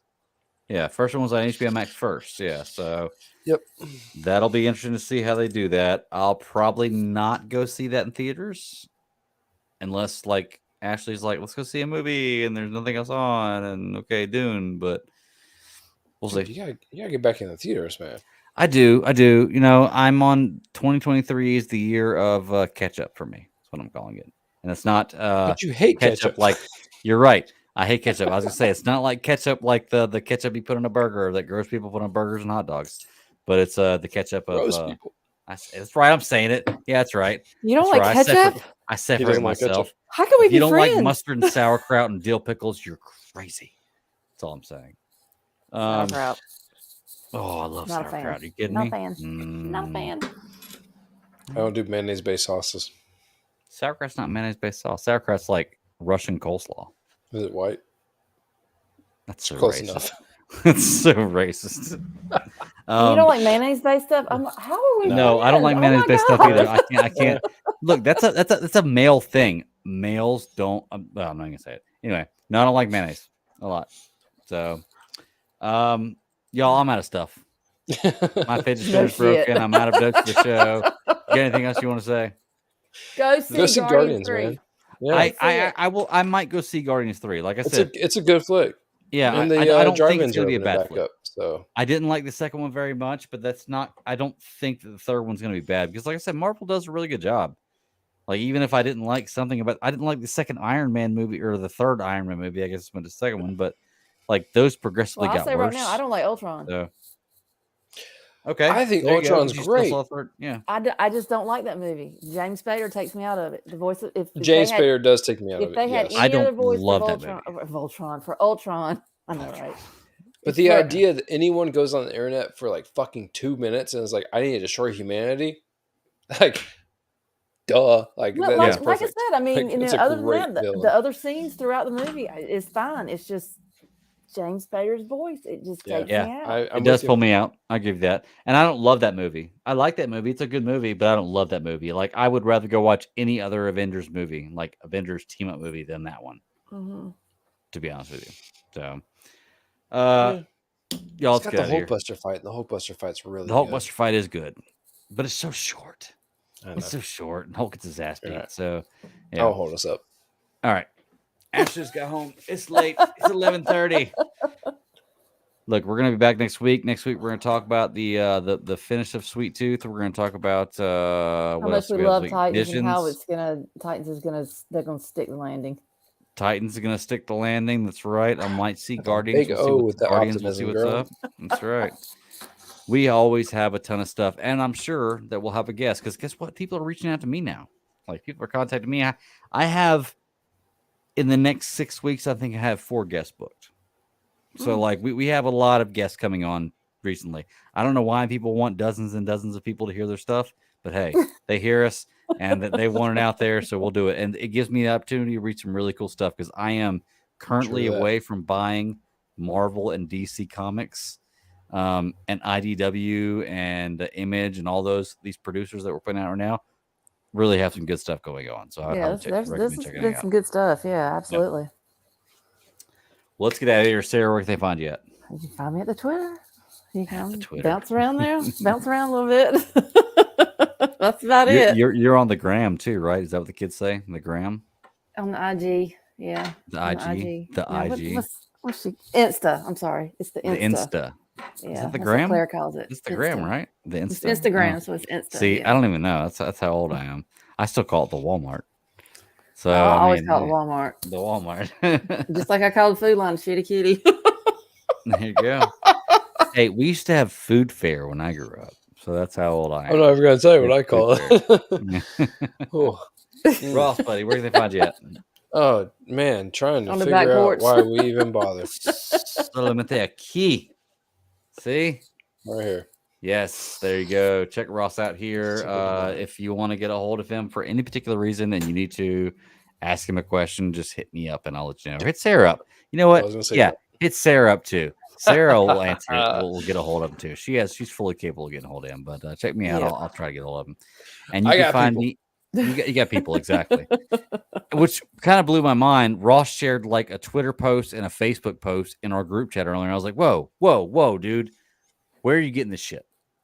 Like, where are you getting this Twitter, Facebook? No social media, which I can't complain too much because I'm only on Twitter. So, yeah. And speaking of which, you can find me at the BatDaddy52 on Twitter is my personal handle. Check me out. Every day, I guess. GCS yeah, podcast. that's it. Oh, I almost messed up GCS there. Podcast 1. Yeah, is the show handle. Honestly, we go live every Friday. Honestly. That's the only place to get me. We go live every Friday, 9 p.m. Eastern Standard Time on YouTube. I am trying to get the work up there on any podcatcher of your choice. And when I do, I'll drop like 5 or 6 episodes at once. So we'll see what happens. But beyond that, I have some difficulty getting the audio version out. But the cool thing is you can come check out the YouTube show and see this gorgeous beard anytime you want to. I identify as a sexy, rich, beautiful male. So if you want to come check out a sexy, rich, beautiful male, that's what I identify as. GCS Podcast. Check me out. Ross? I identify as a meat popsicle. There you go. Well, okay. I'm not going to go. No one else watches Fifth Element? I'm not going to go into that. No. You're right. I've definitely seen Fifth Element.